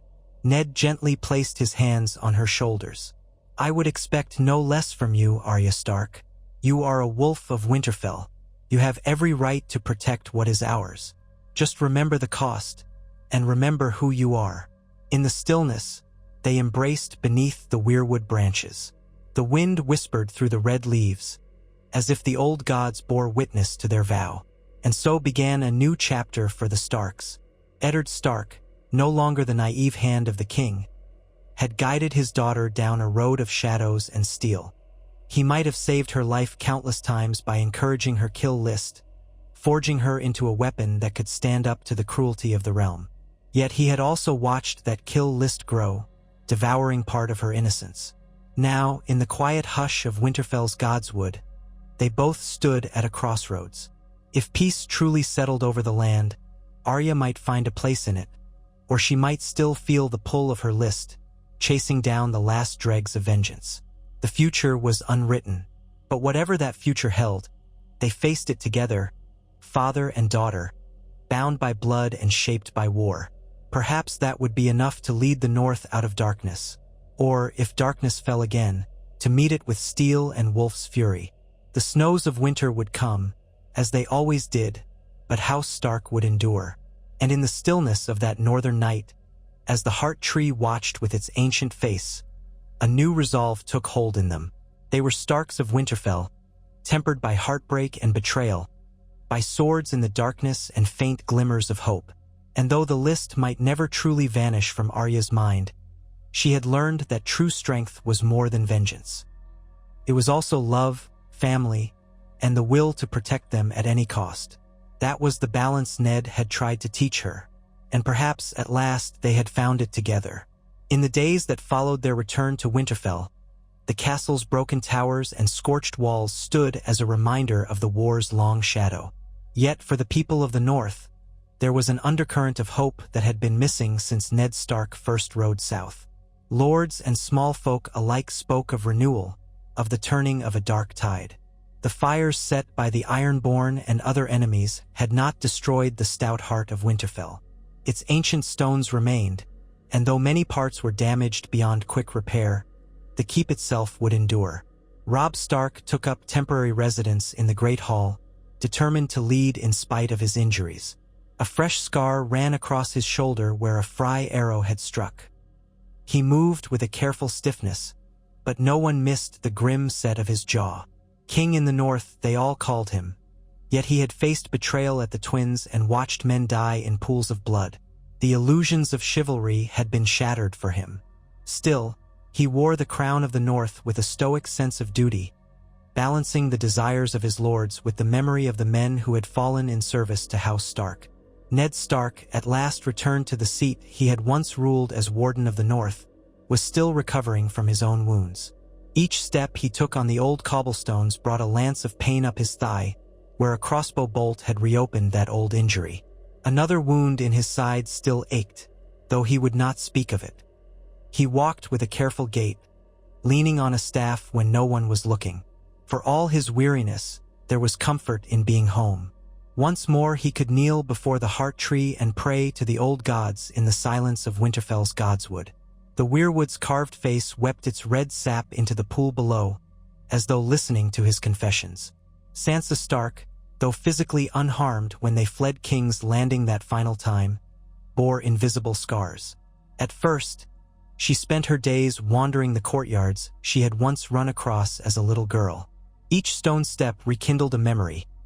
Luwin's gentle teachings, Septa Mordane's lessons in embroidery, Bran clambering up walls. She would pause and close her eyes, breathing in the northern air, so different from the perfumed breezes of the Red Keep.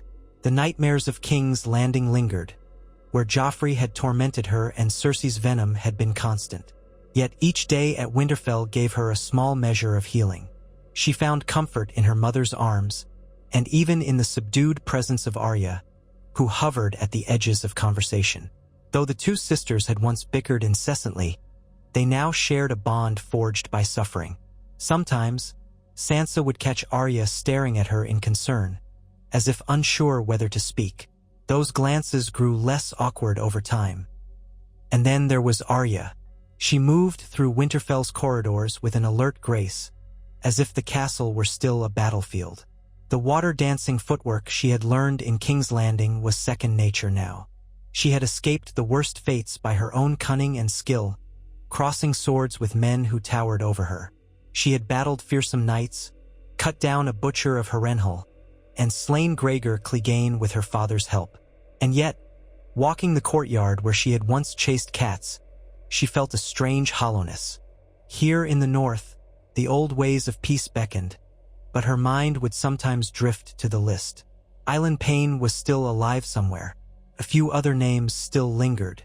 The Hound's name had once been near the top, but in the confusion of rumor and war, she had learned that Sandor Clegane had fled King's Landing, disillusioned by the cruelty of Joffrey. The last reliable word placed him wandering the Riverlands or even beyond. Arya no longer felt the same anger toward him. Perhaps time had blurred her hatred, or she had simply found greater villains to condemn. But part of her still whispered that she owed him a reckoning for Micah. She tried not to dwell on it, not while she was back at Winterfell, surrounded by the memories of better days. She spent hours sparring with whatever men were willing. She surprised the garrison with her ferocity and precision, winning respect from soldiers who had once thought her just a wild girl. When she wasn't drilling, she haunted the godswood, often finding her father there, both of them silent in their own reflections. He looked older to her, the lines on his face deeper, his hair more silver than brown. But he was alive, and that fact alone sometimes felt like a miracle. She would stand at his side, remembering the father who had once scolded her for not stitching like a proper lady. That world felt like 100 years ago. Neither of them mentioned the blood they had spilled together, the men who had died on the ends of their swords. The unspoken truth was that they did not regret it. They had done what they must, and if they had lost something of themselves along the way, that was the price the world had demanded. In the weeks that followed, the question of the North's future loomed.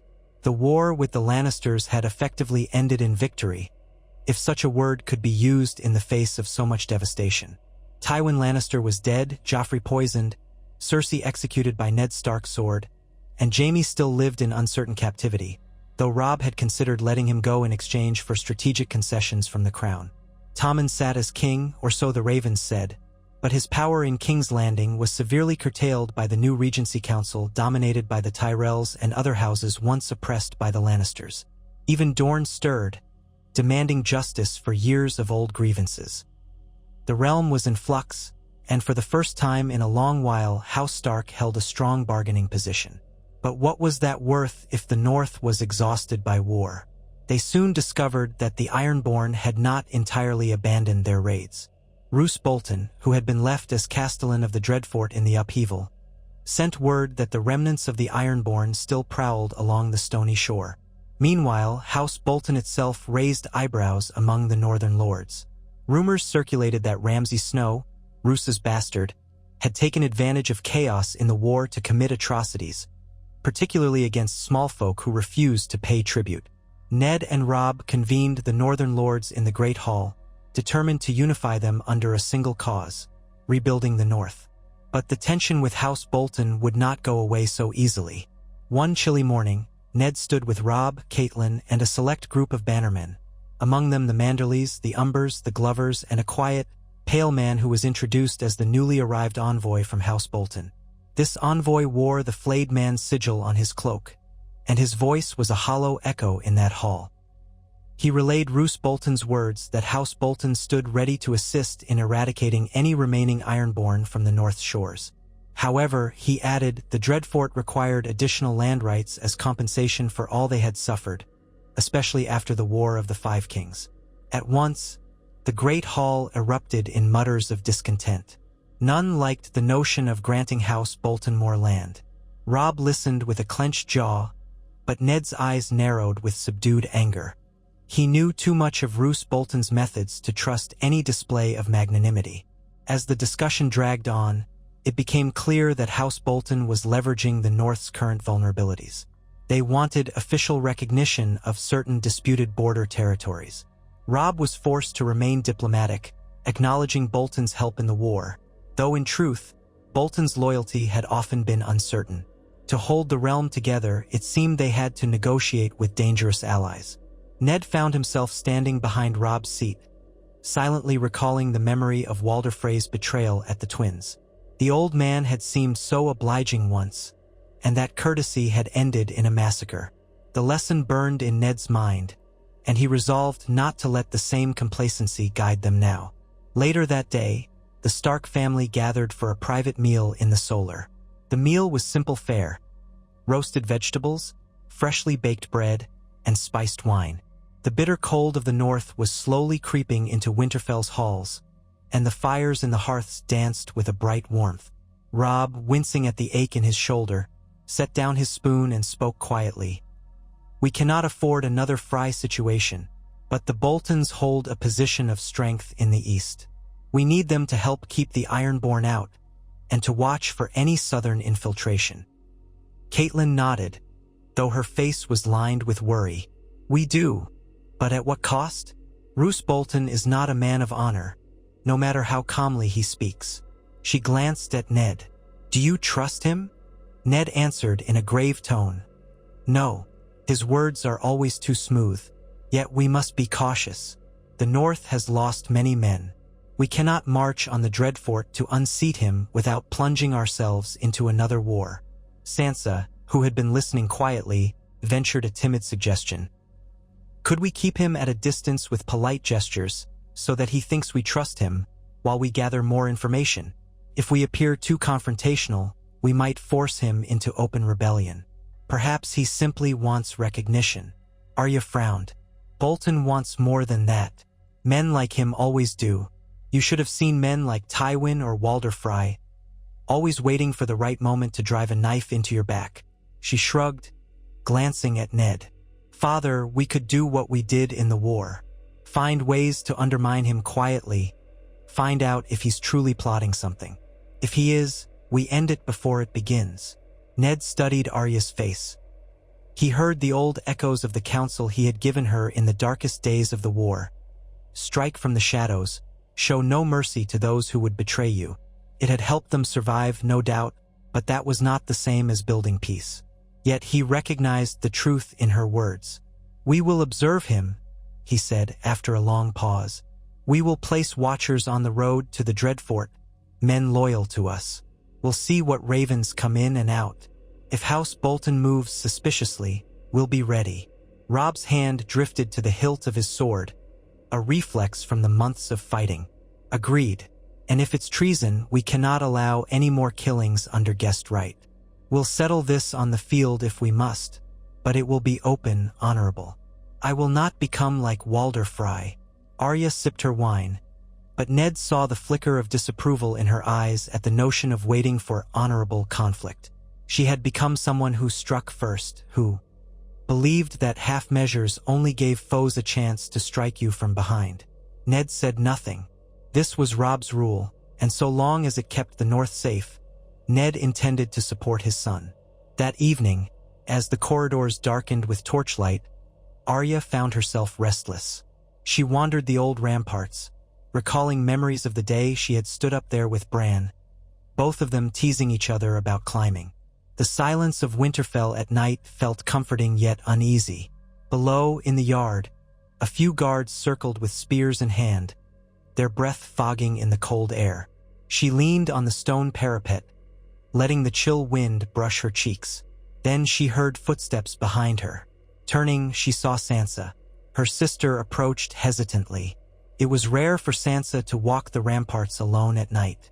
She wore a cloak of soft gray wool, her auburn hair pulled back with a simple ribbon, no longer adorned with courtly ornaments. They stood together, neither speaking for a time. It was Sansa who eventually broke the stillness. I wanted to thank you, she said softly, her gaze lowered. I never really said it after we escaped King's Landing. You fought for me, saved me from the Kingsguard, from everything. Arya's face grew taut. I only did what needed doing. You're my sister. I never hated you. I just hated the way we were forced to live down there with all those lies. Sansa drew a shaky breath. I was so blind. I believed Joffrey was... I thought he could be a gallant prince. But I was living in a dream. The nightmares that followed were... Her voice caught, and Arya reached out, clasping Sansa's hand. You're home now, Arya said. We both are. Sansa nodded. Her eyes glistened with tears that she tried to blink away. Sometimes, I see you practicing with your sword, or see the way you look when you come back from the training yard. It frightens me how comfortable you've become with violence. But I know that it's part of who you are now. And I understand. You had to survive. Arya swallowed, thinking of all the men she had killed, from the butcher's boy's killers to the Mountain himself. She wondered if Sansa could ever truly understand, or if there was something irrevocable between them now, a gulf carved by blood.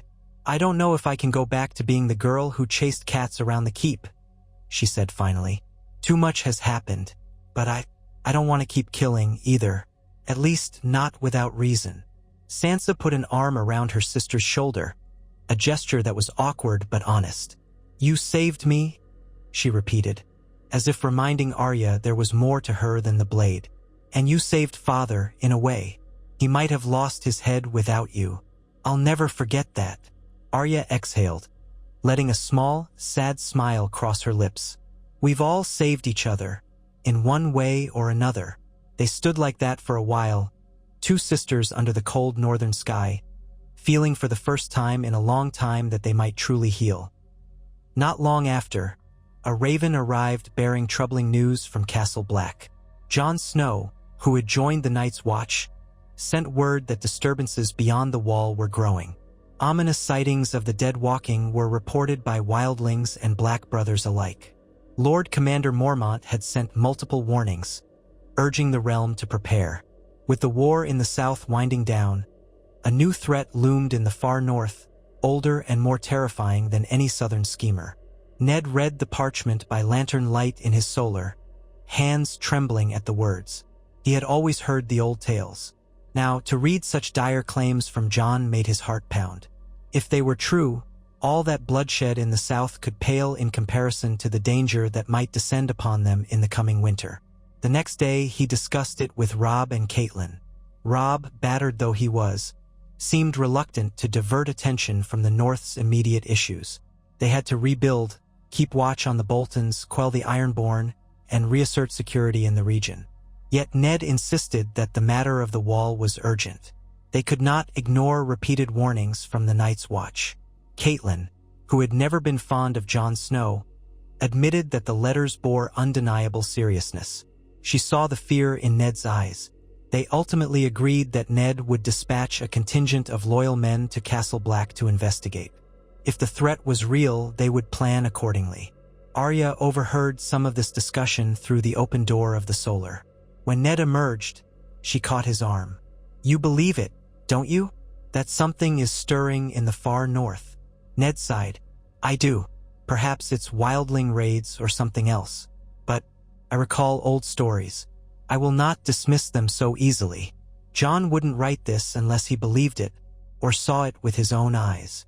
Her lips thinned. "Send me, father. Let me go to the wall with your men. If there's a threat, I could help." He shook his head.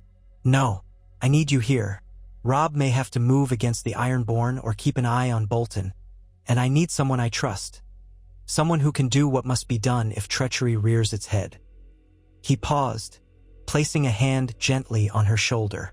"I know how capable you are, Arya, but I cannot send you to the far north. Not yet.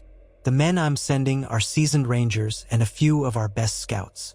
Arya's disappointment was palpable, but she nodded. The place she had once run from, King's Landing, no longer threatened the same dangers it once had, yet the North had plenty of hidden perils of its own. If her father believed she was needed here, she would stay. She channeled that restless energy into training, and sometimes into quietly shadowing visitors who came to treat with Robb or Ned. The old lessons in stealth had not left her. She made note of unusual travelers, eavesdropped on passing conversations in the halls. It was not only the Boltons who merited suspicion. Any lord might see an opportunity to curry favor or undermine the fragile stability. Spies were as common in the north now as they had been in King's Landing, only colder, hungrier, and cloaked in furs. Word came soon that Roose Bolton intended to visit Winterfell to discuss the matter of the Ironborn. The letter arrived from the Dreadfort on a battered raven, with a polite but curt request for the day and hour he would be received. Robb wrote a careful response, inviting Bolton 2 weeks hence, determined to maintain civility. In the interim, the castle bustled with preparations for the arrival of an essential but unwelcome guest. When the day came at last, Roose Bolton rode into Winterfell's courtyard flanked by a small honor guard bearing the flayed man banners. The sight of those banners made more than a few men grimace. The Bolton men were pale and watchful, their glances sliding over the yard with calculating wariness. Standing on the steps to greet him, Robb wore the mantle of the king in the north, though he was reluctant to flaunt regal pomp. Ned stood behind Robb, leaning subtly on his staff to hide any sign of weakness. Arya stood to the side, her hand resting on the pommel of needle, expression unreadable. Bolton dismounted gracefully, greeting Robb with a bow that was just short of mockery. He was as pale as ever, with that calm, almost sleepy way of speaking that concealed a razor intellect.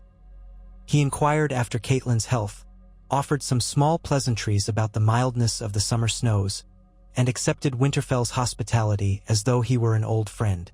"Such a relief," he murmured in his soft voice, "that we might attend to our shared concerns without the impediments of war. I trust all is well in the castle, my lords." Robb's face was a mask. "We are grateful for your willingness to cooperate in eradicating the Ironborn from our shores. You must be weary from the road." Let us speak of these matters in the great hall." Bolton inclined his head and swept inside with the assuredness of a man who knew he was untouchable, for now. Arya watched them go, then followed at a distance, slipping around the edges of the hall to remain largely unnoticed. It was there, from a vantage near a pillar, that she observed the negotiations. Bolton spoke elegantly, urging that combined forces from House Stark and House Bolton could sweep the coasts and drive out the Ironborn remnants once and for all. However, the subtext was that Bolton wished to lead the campaign, thereby gaining prestige and possibly additional lands. Robb, guided by Ned, proposed a joint command.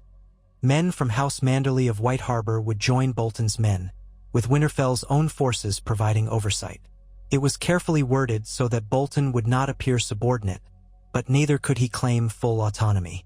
Arya saw Bolton's dark eyes flicker with displeasure for a heartbeat before his face returned to polite neutrality.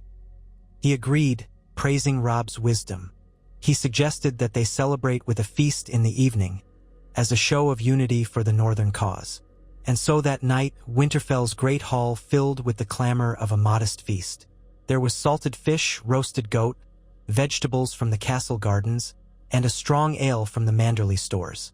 Roose Bolton sat near Robb and Ned, making polite conversation, occasionally turning to the men around them and asking after their lands. The atmosphere was not jovial. Too many fresh memories of betrayal hung in the air, but it was at least cordial. Arya lingered at the far end of the high table with Sansa and Catelyn. She picked at her food, eyes roving the hall, noting the movements of Bolton's guards. Each wore a sword or dagger. One or two seemed to be scanning the hall as Arya was. She knew how to spot watchers. When the meal was nearly done, Bolton raised his cup and addressed Ned directly. "Lord Eddard, it pleases me to see you once more in your rightful seat. Long have you served as Warden of the North. I trust our arrangement will be to your satisfaction." Ned inclined his head slightly. "If it secures peace in the North, then I'll be satisfied indeed." Bolton's pale lips twitched in what might have been a smile. "Peace, yes. A fragile thing, but worth protecting with the firmest hand. One never knows when peace might be threatened again." His words held a hint of suggestion, and Ned's jaw tightened. Robb interjected smoothly, thanking Bolton for his cooperation. The tension eased a fraction. Yet Arya felt certain there was more behind Bolton's measured tone. She told herself she should remain calm, wait for proof, but a flicker of that old, unstoppable desire for action stirred in her. She turned to slip out of the hall. If Bolton planned treachery, men might speak of it over cups of ale in hushed corners. She decided to do what she did best: listen unseen. Over the next few days, the planning of the anti-Ironborn campaign took shape. Groups of soldiers would set out from White Harbor, Bear Island, and other coastal regions in coordination with a contingent from the Dreadfort. Scouts would push the Ironborn from the shore, then ambush them if they attempted to regroup inland. Bolton pledged to personally lead a portion of his men along the shore near the rills. Robb would remain in Winterfell to oversee reinforcements, dispatching Lord Manderley as the commander for the Stark side. Ned would stay as well. His injuries made a lengthy campaign too arduous. Arya resented being left behind, but she understood that Manderley's men were capable, and there was a certain logic to avoiding more major conflict while the North was still healing. And so, after those arrangements were settled, Roose Bolton departed with what seemed sincere courtesy, leaving behind a small retinue to coordinate final details. Arya watched them go, a slight frown on her face. She could not shake the feeling that Bolton's courtesy was a thin veneer over something far more dangerous. But there was no immediate sign of betrayal. For the moment, life in Winterfell continued. There were walls to rebuild, farmland to tend, and supplies to restock before the snows deepened. Every few days, a raven from Castle Black arrived with grim tidings. The wildlings were on the move, great hordes gathering under a new king beyond the wall named Mance Rayder. The letters warned that this was no simple raid. It was an exodus of thousands. Jon wrote that the wildlings were fleeing something worse than the cold, and that those few who had encountered the others spoke of walking corpses, an endless night. Ned's worry deepened, and he pressed Robb to send more men to the wall. Robb agreed, dispatching a few hundred to bolster the watch. It was not nearly enough for a massive threat, but it was something. Meanwhile, Ned quietly began stockpiling dragonglass weapons. An old legend said dragonglass could harm the others. Even if it was just a myth, Ned would not ignore a possible advantage. Arya, hearing rumors of the others, found it difficult to picture an enemy more frightening than Gregor Clegane or Tywin Lannister. She crept into the library tower, rummaging through old records and half-molded tomes, searching for any mention of the Long Night or the Night's King. She read about how the children of the forest once battled these beings of ice, how the first men raised the wall with Bran the Builder. The texts were fragmented, contradictory, yet a chill gripped her heart when she imagined an endless winter and the dead rising against the living. It was a threat that no swordsmanship alone could vanquish. She felt powerless, uncertain, and yet part of her burned to fight. If these others posed a threat to her home, how could she sit idle? But she reminded herself of Ned's words. Sometimes your duty is to remain watchful, not to fling yourself into the unknown. Time passed. Reports arrived that the Ironborn had been crushed in several skirmishes along the coast. Lord Manderly's forces and Bolton's had cooperated with only minor friction. It seemed that House Bolton was, at least outwardly, honoring its agreement. The North breathed a sigh of relief. Robb began focusing on the pressing question of how to feed his people through the coming winter. Catelyn oversaw the restoration of certain keeps along the King's Road. Sansa, stepping into a more political role, presided over supplicants who came with disputes about farmland boundaries or trade routes. Arya found it all dull. Not worthless, but dull. And so, she spent her free hours in the courtyard or the Godswood, practicing or letting her mind wander. It was during one such practice session that her father limped into the courtyard, wearing a thick cloak against the cold. He stood quietly, watching her spar with a man-at-arms. When she finished, panting, she turned to see him regarding her with an inscrutable expression. She wiped her brow, gave a curt nod to the man-at-arms, then walked over to Ned. "You've improved," he remarked. "Your footwork is almost as light as a Bravosi, yet your strikes have the directness of the North." Arya shrugged. "I've had good teachers." Ned studied her. "Have you found peace?" he asked quietly, his tone grave. "Here at Winterfell with your family and your blade? Or do you still feel the pull of that list you used to carry?" She swallowed. "Sometimes. I'm not sure. Island Payne is still out there. I heard he's taken ill or something, but he's alive. And some others might have slipped my mind, but they're still walking around, too. The Hound, I don't even know if he's alive, but if he is, I can't say I've forgiven him. But I don't chant the names every night anymore. That's progress, I suppose." Ned nodded slowly. "It is. When I first realized you were making that list, I tried to dissuade you. Then, in the darkest days, I encouraged you. I wonder if I made a mistake." Arya frowned. "You saved me, Father. By training me, by letting me keep Needle. Maybe we did awful things, but we're alive. Sansa's alive. Robb is king in the North. You're here with your head on your shoulders. If it was a mistake, it was a mistake that kept us breathing." Ned exhaled, looking at the battered practice dummies strewn across the yard. "I won't say I regret it. Only, I hope you remember that vengeance is a path with no end. If the others truly come, or if the realm faces some new horror, we will need a different kind of strength than simple revenge." Arya's eyes flickered with understanding. "I know. But if monsters come, whether they're others or lords like Walder Frey, I won't stand by and watch them destroy us. I'll do what must be done." He placed a hand on her shoulder. "Then we are of one mind."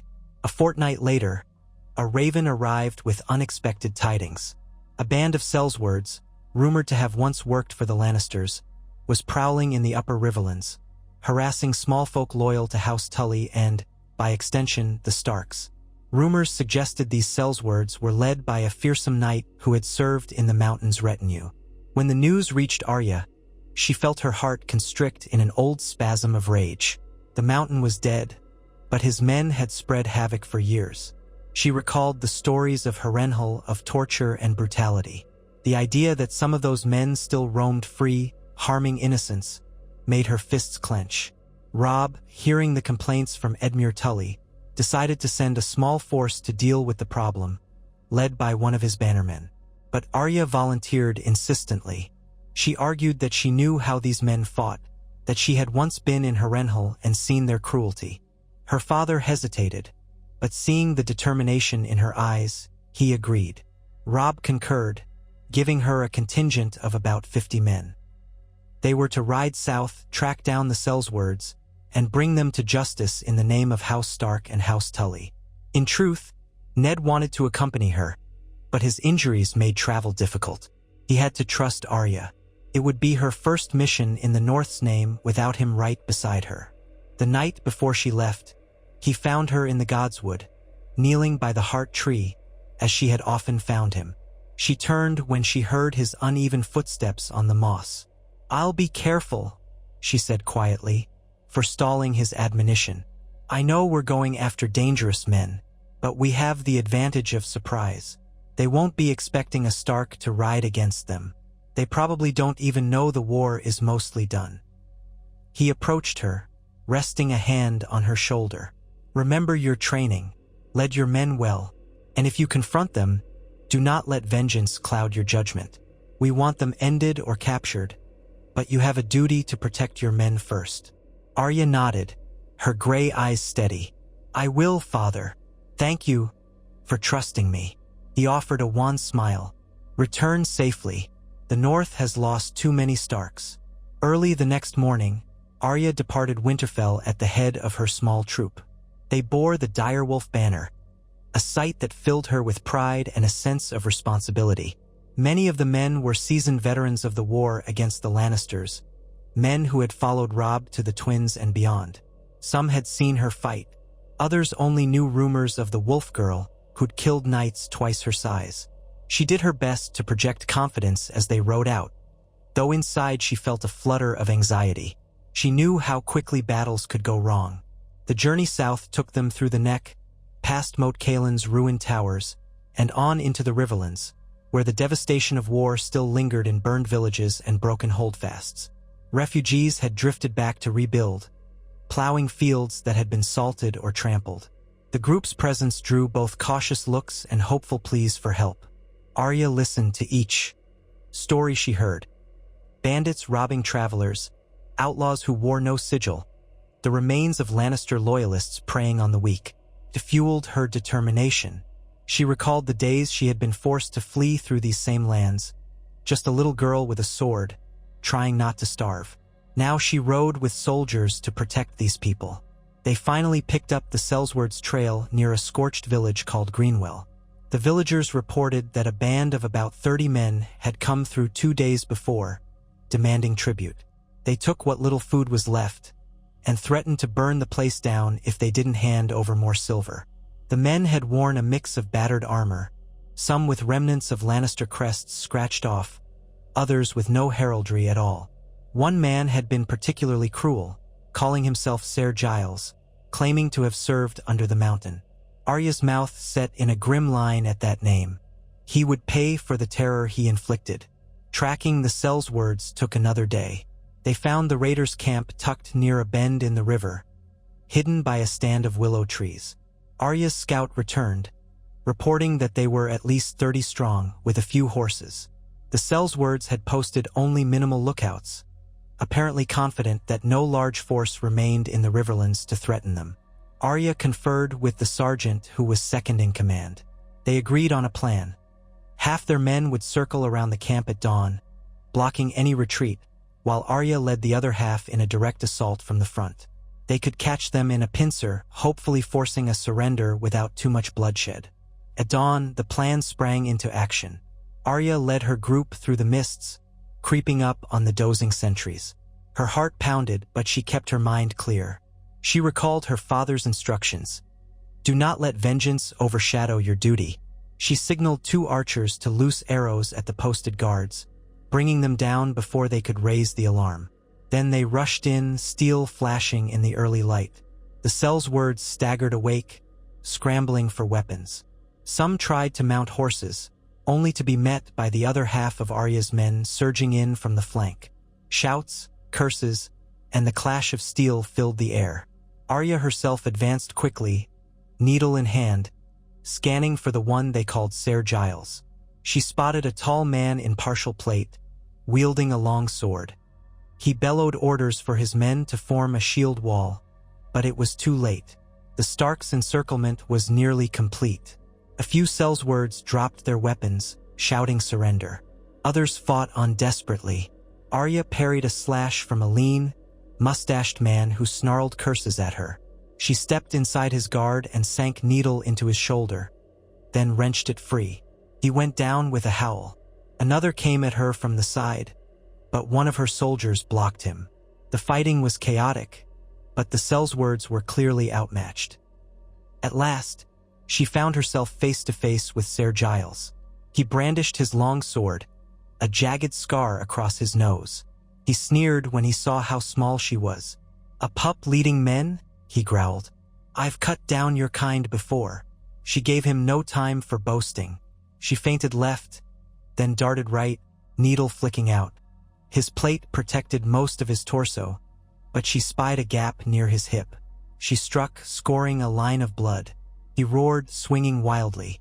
She twisted aside, letting him overextend, then darted in again. He retreated, clearly not expecting such speed from a girl. "Fight me properly," he spat, swinging in a brutish arc. Arya ducked, feeling the wind of his blade whistle overhead. She saw an opening and slashed at his arm, biting through the leather below his elbow plate. Blood slicked the steel. He howled, dropping to one knee as pain and fury contorted his face. In that moment, he looked up at her with hate. "You'll die screaming," he hissed. She steadied needle, her chest heaving. Memories of Harrenhal's brutality flashed in her mind.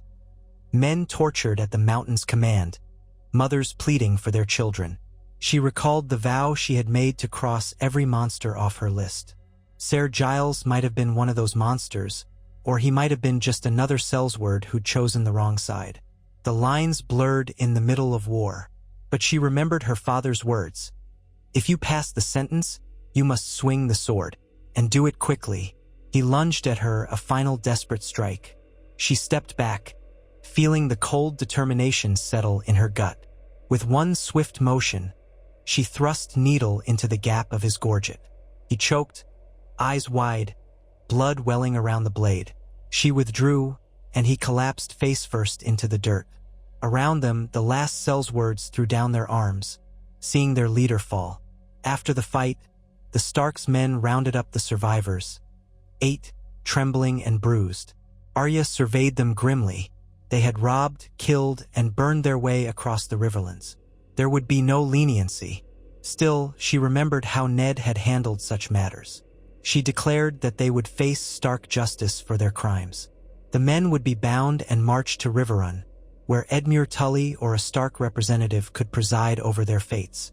Her own men had lost 3 in the skirmish and several more were wounded, but they had achieved their objective. That evening, they buried their dead in a small field near the river. Arya stood by the graves, feeling the weight of command. She had issued orders that led to these 3 men's deaths. It was not a burden she took lightly. She tried to recall them by name: Torrin, Will, and Big Lothar.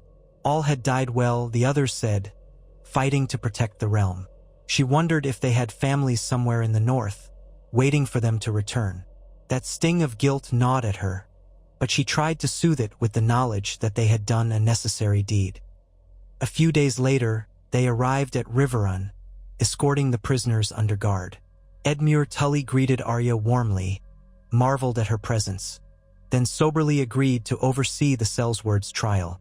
His men took them away in chains. Arya spent a night at Riverrun, remembering the last time she'd been within these walls. How small she had felt, how desperate. Now she carried a different aura entirely, wearing the Stark crest and commanding soldiers. The Tully household looked upon her with a mixture of respect and awe, whispering of her feats in the war. Before departing back north, Arya walked along the ramparts overlooking the Red Fork. Edmure joined her, praising her for a job well done. But she felt little triumph. It was one more group of killers put to the sword. One more victory that might be undone by the next band of outlaws. She turned to Edmure. We've done what we can here, but the Riverlands are so large. How can we protect every village from men like them? Edmure sighed. We rebuild. We keep garrisons in strategic places. We patrol the roads, punish raiders. Some might slip through, but we show them that law and order is returning. Arya thought of how many times King's Landing had promised law and order, only to deliver more death. But she managed a small nod. Then I wish you luck, uncle.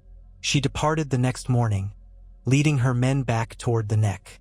The road home was quieter, dotted with small camps of travelers.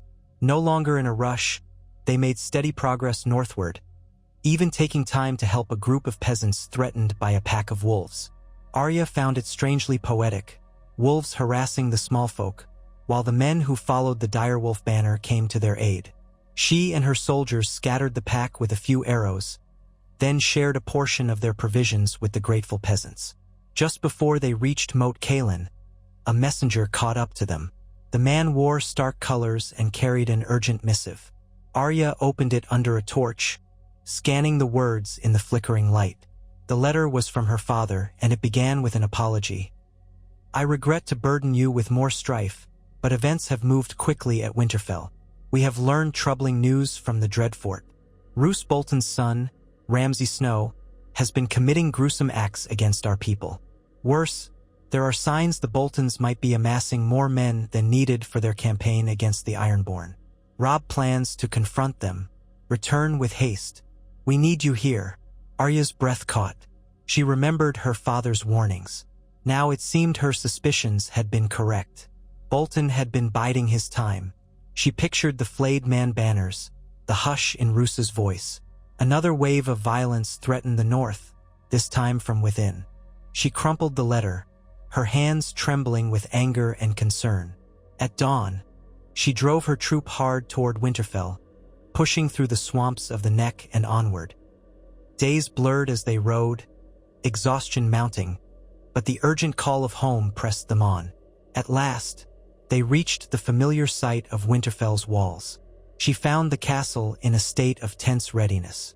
The guard was doubled, and the courtyard bristled with men wearing stark sigils. Soldiers moved about with tight-lipped resolve. She dismounted and almost ran into the great hall. Robb was there, flanked by several lords and captains, poring over a map of the north. Ned stood at his side, staff in hand, jaw set in a line of grim determination. The air felt thick with tension. They looked up as Arya entered, her cheeks still flushed from the long ride. Ned came forward, placing a hand on her shoulder. "You've done well, Arya," he said softly, his voice weighted by concern. "But our troubles have multiplied. Bolton's forces are returning from the campaign along the shore, and we fear they may try to march on Winterfell or hold us hostage for concessions. We cannot be certain yet, but the reports from the Dreadfort are dire. Small folk flayed for petty offenses, demands for tribute. We suspect Roose is preparing a move." Robb nodded grimly.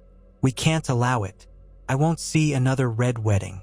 I've called the banners that remain loyal. The Manderleys, the Umbers, the Glovers. We'll gather an army here if need be. I'm done with half measures. If the Boltons want open conflict, we'll meet them head-on." Arya's hand tightened on Needle's hilt. "This is war, then?" Robb blew out a slow breath. "I hope not, but I can't let them carve out a kingdom of their own on our lands. They might threaten or intimidate smaller houses into siding with them. We must be prepared. In the morning, I'm riding south with whatever force we can muster. Our scouts say Bolton's men are massing near the last river. If we can intercept them before they reach the heart of the north, we might spare Winterfell another siege." Ned spoke calmly. "I'll remain here to fortify the castle and guard against any surprise approach from the east. Arya, you've proved your skill in the field. Will you ride with Robb?" She looked at her father, seeing the worry in his eyes. She glanced at Robb, the king in the north, whose determination shone through his weariness. She nodded. "Of course," she said softly. "Wherever I'm needed." And so, in the space of days, she found herself preparing for a new march, this time not to fight wandering Sellswords or Lannister remnants, but possibly to face a civil war within the North itself. Sickened her. House Bolton was sworn to House Stark, yet here they were on the brink of open bloodshed. She went to say goodbye to Sansa and Catelyn. Sansa clasped her hands, eyes brimming with concern, but found no words to dissuade her. Catelyn embraced her fiercely, as if fearing she might never see her again. Ned's farewell was quieter. He simply looked into her eyes, pride and sorrow mingling, and said, "The North is yours to defend, Arya. Let your conscience guide you." At dawn, Robb's assembled host departed Winterfell. It was not as large as the grand army he had once led to war. Too many Northerners had died already, or were scattered. Still, a few thousand loyal men marched, determined to uphold the Stark name. The ride south was tense. Scouts raced ahead, bringing back tidings of movement on the roads near the Dreadfort. Rumors that Roose Bolton had returned from the coast and gathered his men under one banner. The bastardy of Ramsay Snow was a matter of gossip and fear. Stories of his cruelty abounded. After days of travel, they established a camp near the banks of the last river. It was a defensible position with high ground and a view of the wide, rushing waters. Word arrived that Bolton's force was within a day's march. Robb called a war council in his command tent that evening, the lamplight flickering over maps and grim faces. They debated strategies, whether to try a night attack or to fortify and force the Boltons to come to them. Some lords argued for caution, fearing Roose Bolton's cunning. Others demanded immediate retaliation for the atrocities rumored at the Dreadfort. Arya stood at Robb's side, offering no counsel until he turned to her. "You fought in skirmishes, scouted enemy positions. What do you recommend?" She glanced around at the circle of lords, many older than her, their expressions skeptical. But she spoke plainly. "Roose Bolton is dangerous, cunning, and he'll anticipate standard tactics. If we wait too long, he might send riders to outflank us, or pick us off in smaller groups. Maybe a swift strike at dawn would catch him off guard. We should ensure we have scouts around his camp, though, to confirm where he's posted his sentries." The lords mulled over her words. Some nodded. Others seemed reluctant to trust the advice of one so young.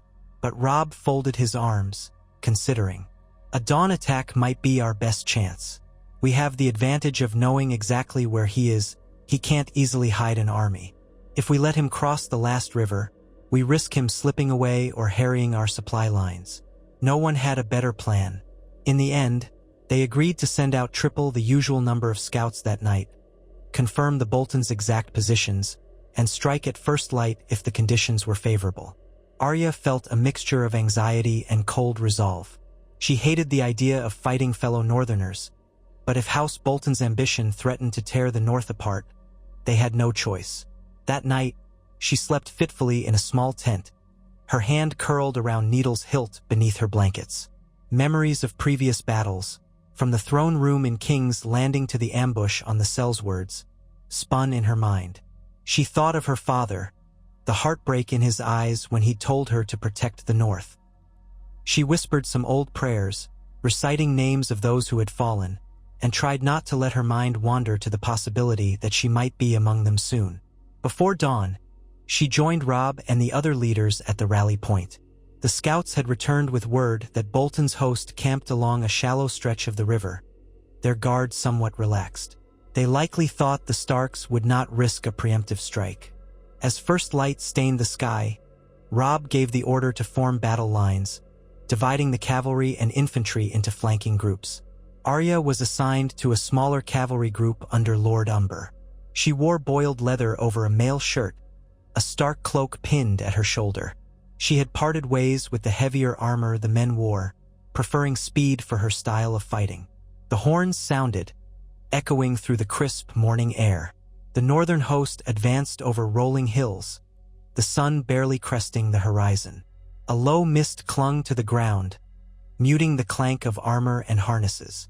As they drew close, they caught sight of the Bolton banners snapping in the wind, the flayed man stark against pale cloth. Soldiers stirred in the Bolton camp, confusion rippling through them. Then the Stark forces charged. Robb's war horn blared, and men roared as they surged forward, swords and spears raised. Arya's horse pounded across the wet grass. Her heart thudded in her chest. The enemy shapes loomed ahead, some still scrambling to form ranks. Arrows whistled from both sides. Men screamed. The clash began in earnest. She guided her horse through a gap in the line, trying to stay close to Lord Umber's banners. The thunder of hooves hammered her ears. Bolton pikemen braced themselves, but the Umber cavalry, skilled in close-quarter charges, swept into them with brutal force. Arya deftly dodged a spear thrust, lashing out with needle in a quick pass. She felt it bite flesh, but there was no time to see if the man fell. She wheeled her horse around, scanning for the main mass of Bolton soldiers. Chaos swirled. She saw glimpses of different sigils intermingling in the press of steel, some banners from minor northern houses that might have sided with Bolton out of fear or ambition. She clenched her jaw, driving that pang of sorrow away. The battle had begun. There was no turning back. She fought to stay alive, to keep her men alive. Whenever she saw a cluster of Bolton archers forming up, she led a small group to disrupt them, slashing at bowstrings, cutting them down before they could pepper the Stark lines with arrows. The Boltons rallied, their horns answering the Starks. Arya glimpsed a tall figure in pale armor, bearing the flayed man's standard.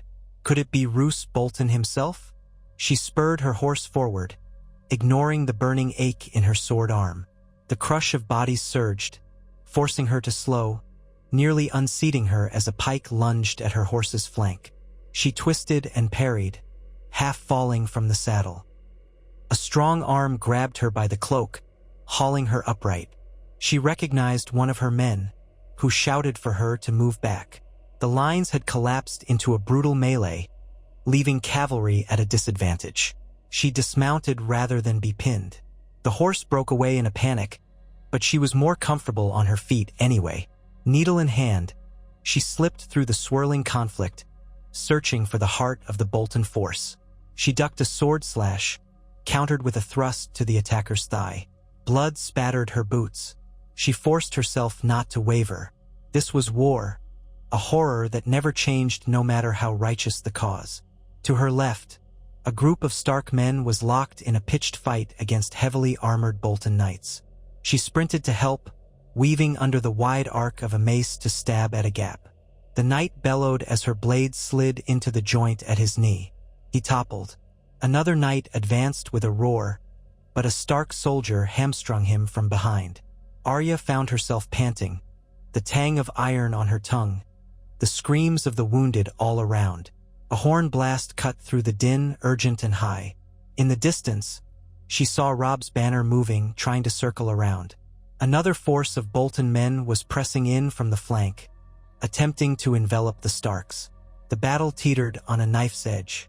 Then, above the chaos, she heard a familiar voice bellowing commands. A voice as cool as winter. Roose Bolton. He was directing his men with careful precision, forcing the Starks into disadvantageous positions. Arya's chest clenched. She had to warn Robb or cut off Bolton's maneuver. Gritting her teeth, she pushed forward, rallying a handful of soldiers around her. They carved a path through the swirling melee. The morning sun was higher now, burning off the mist, revealing the full carnage of the battlefield. Bodies littered the ground.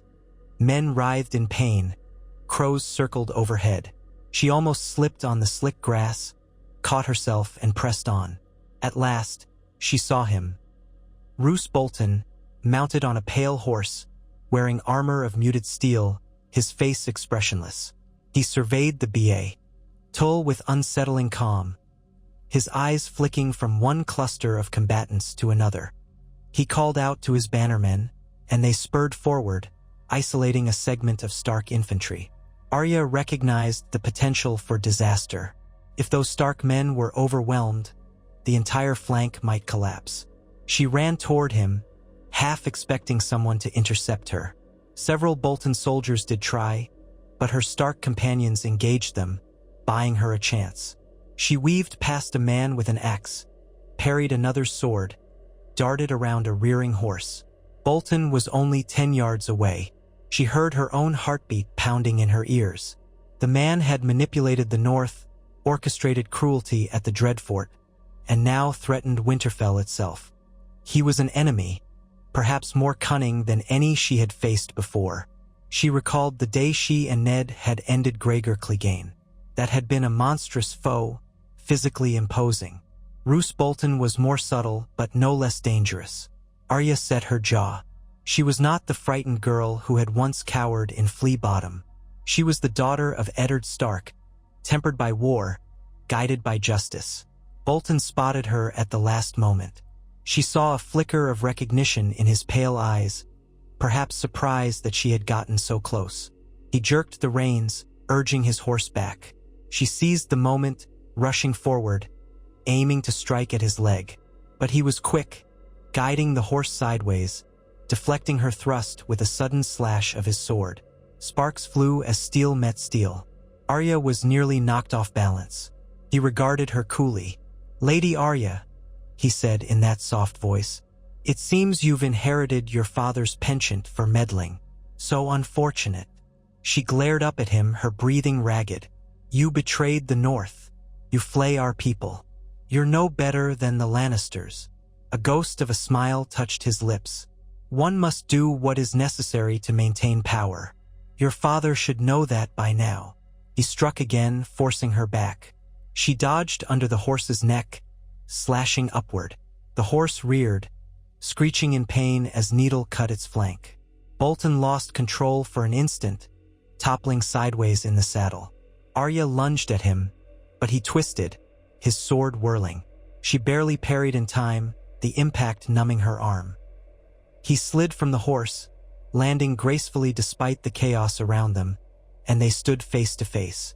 Somehow, in the swirling melee, a strange pocket of space had opened, as if even the raging battle stepped back to let them confront each other. Arya felt the tension coil in her gut. This was a man older, taller, and more experienced. But she had bested formidable foes before.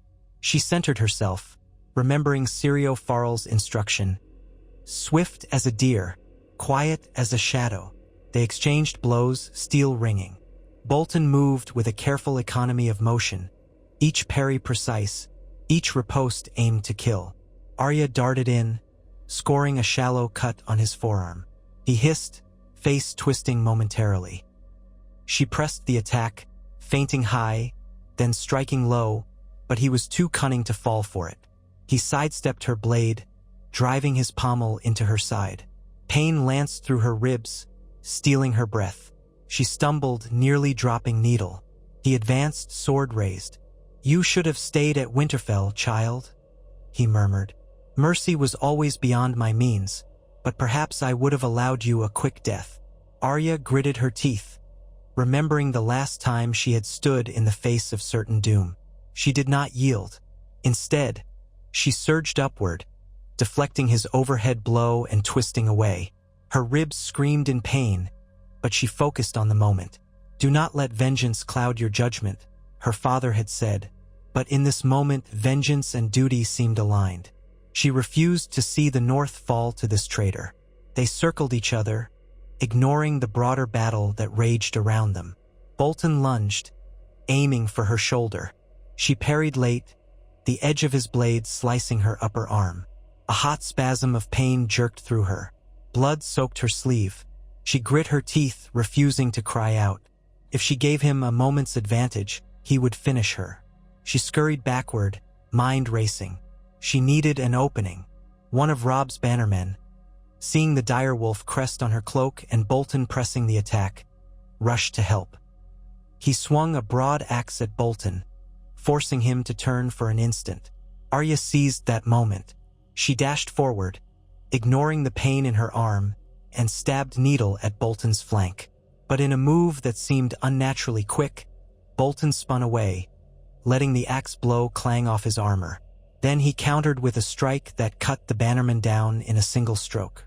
The man fell with a cry, blood spattering. That gave Arya the angle she needed.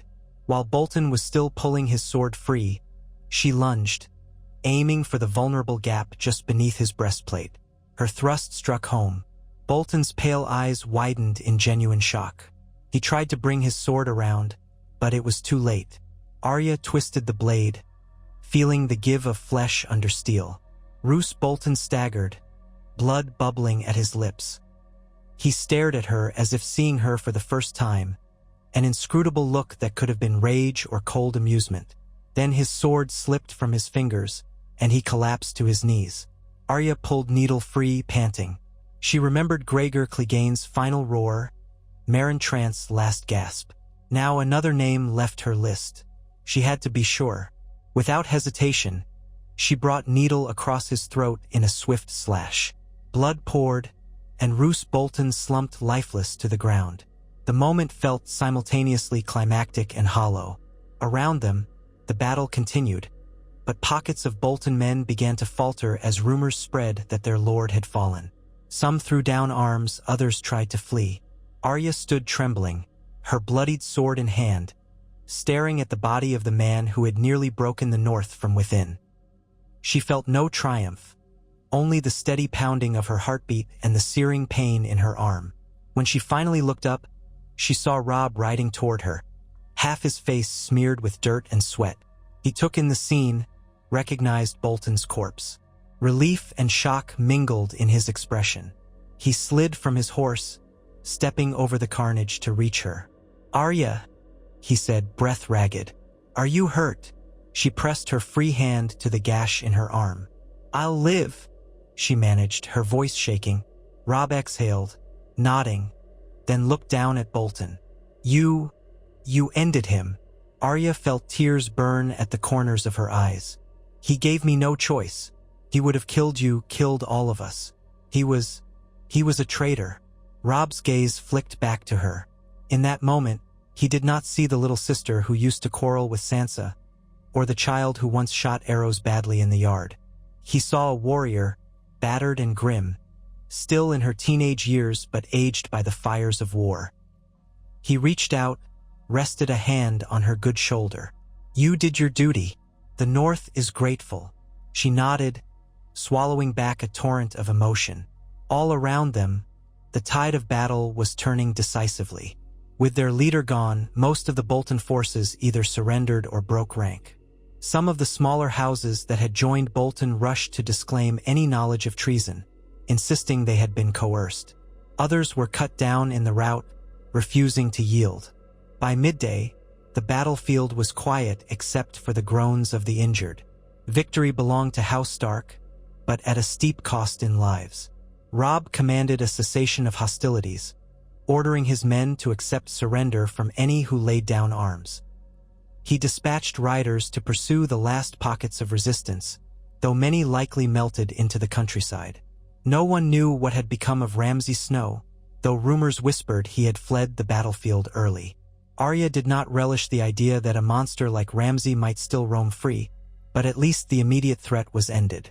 That evening, under a makeshift tent, the Stark forces tended their wounded. Arya sat on a low crate while a maester stitched her arm. The pain was sharp, but she bit down on a strip of leather and stayed quiet. Robb came by, hobbling slightly from a bruise on his hip. He looked at her with concern. "Father would be proud," he said softly, "but he'll not be pleased you were wounded." She gave a wry smirk. "I'll bear it if it means we rid the North of Roose Bolton." He nodded. "Indeed we have. We'll sort out the Dreadfort. Most of their men will surrender once they learn Roose is dead. The few who stay loyal to Ramsay Snow, we'll deal with them." Arya closed her eyes, feeling exhaustion tug at her. "Sometimes I wonder if it ever ends. Killing traitors, chasing outlaws, fighting for survival. Are we doomed to keep spilling blood until the others come for us?" Robb's expression softened. "I don't have that answer. All we can do is protect our people. And you did that today.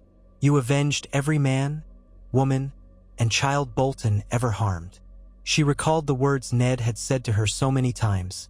"Do not let your heart turn to stone with revenge." She hoped it was not too late for her. Nodding, she let the maester finish bandaging her.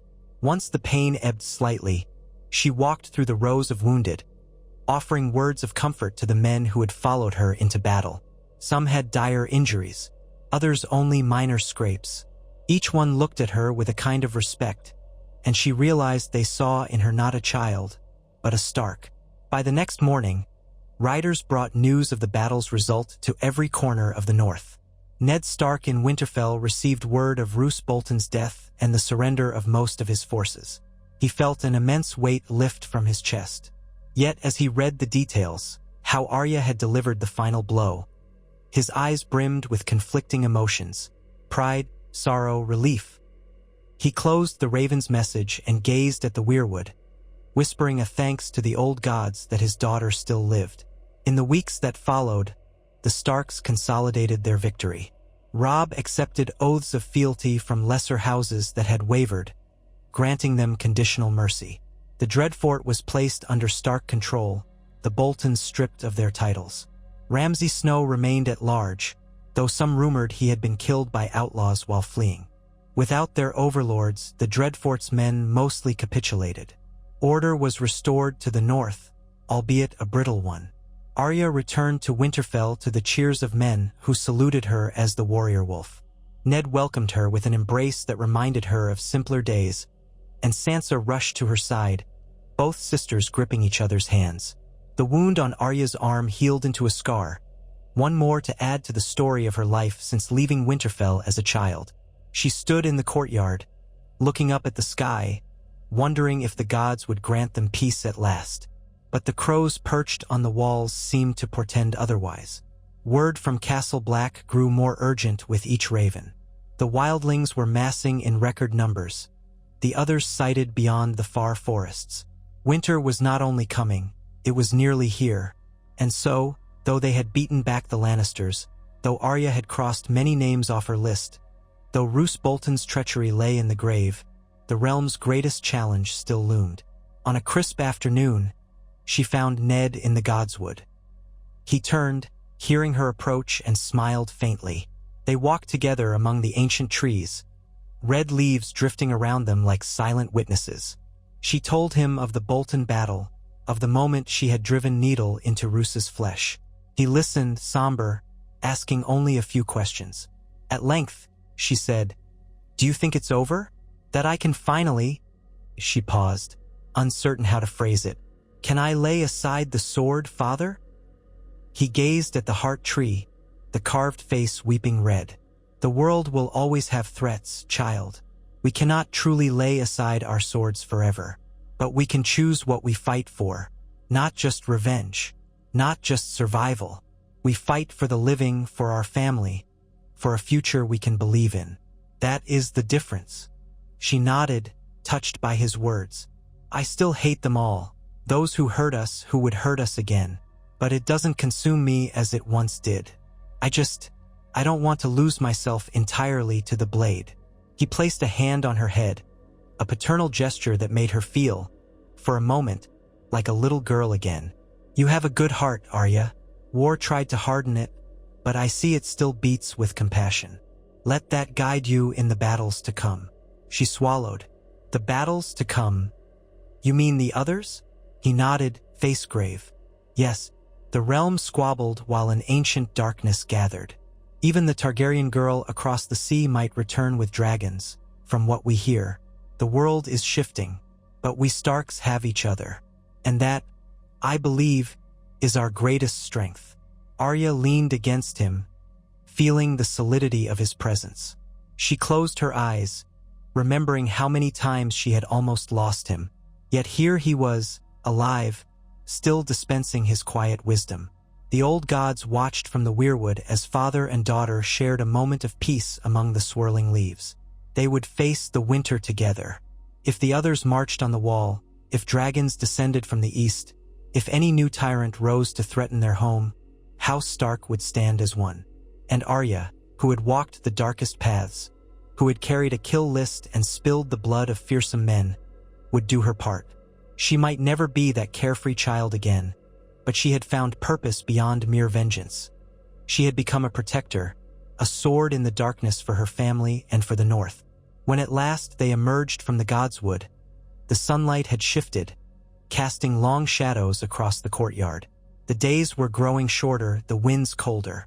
Ned led Arya back toward the castle keep, where Sansa waited with news from the day's gatherings, where Catelyn was overseeing supply inventories, and where Robb was planning for the challenges that lay ahead. Voices echoed off the stone walls, carrying notes of determination and hope. In the days and weeks to come, ravens would arrive from the wall, from the south, from the corners of the realm, bringing tidings both dire and hopeful. The future was unwritten, a tapestry of ice and fire.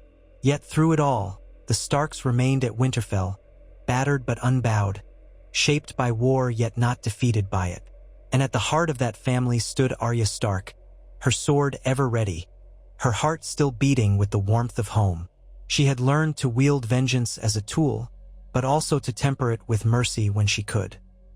With each breath, she chose not to be defined by her kill list alone, but by the love that bound her to her family and to the north they served. So their story continued, the next chapters unwinding in the crisp northern air. And though winter's chill crept ever closer, Arya took solace in the fact that when the cold winds rose, the pack endured. And no matter what lay ahead, White Walkers or Dragonfire, the Starks would face it together, as wolves do, side by side under the gray sky, guided by the unbreakable bond that had carried them through every dark night so far. And if she whispered fewer names each night before drifting to sleep, if she found some glimmer of peace amid the swirling snow, that was enough. It was more than enough, for she was Arya of House Stark, daughter of the North, and the winter might be endless, but so was her resolve to protect the ones she loved.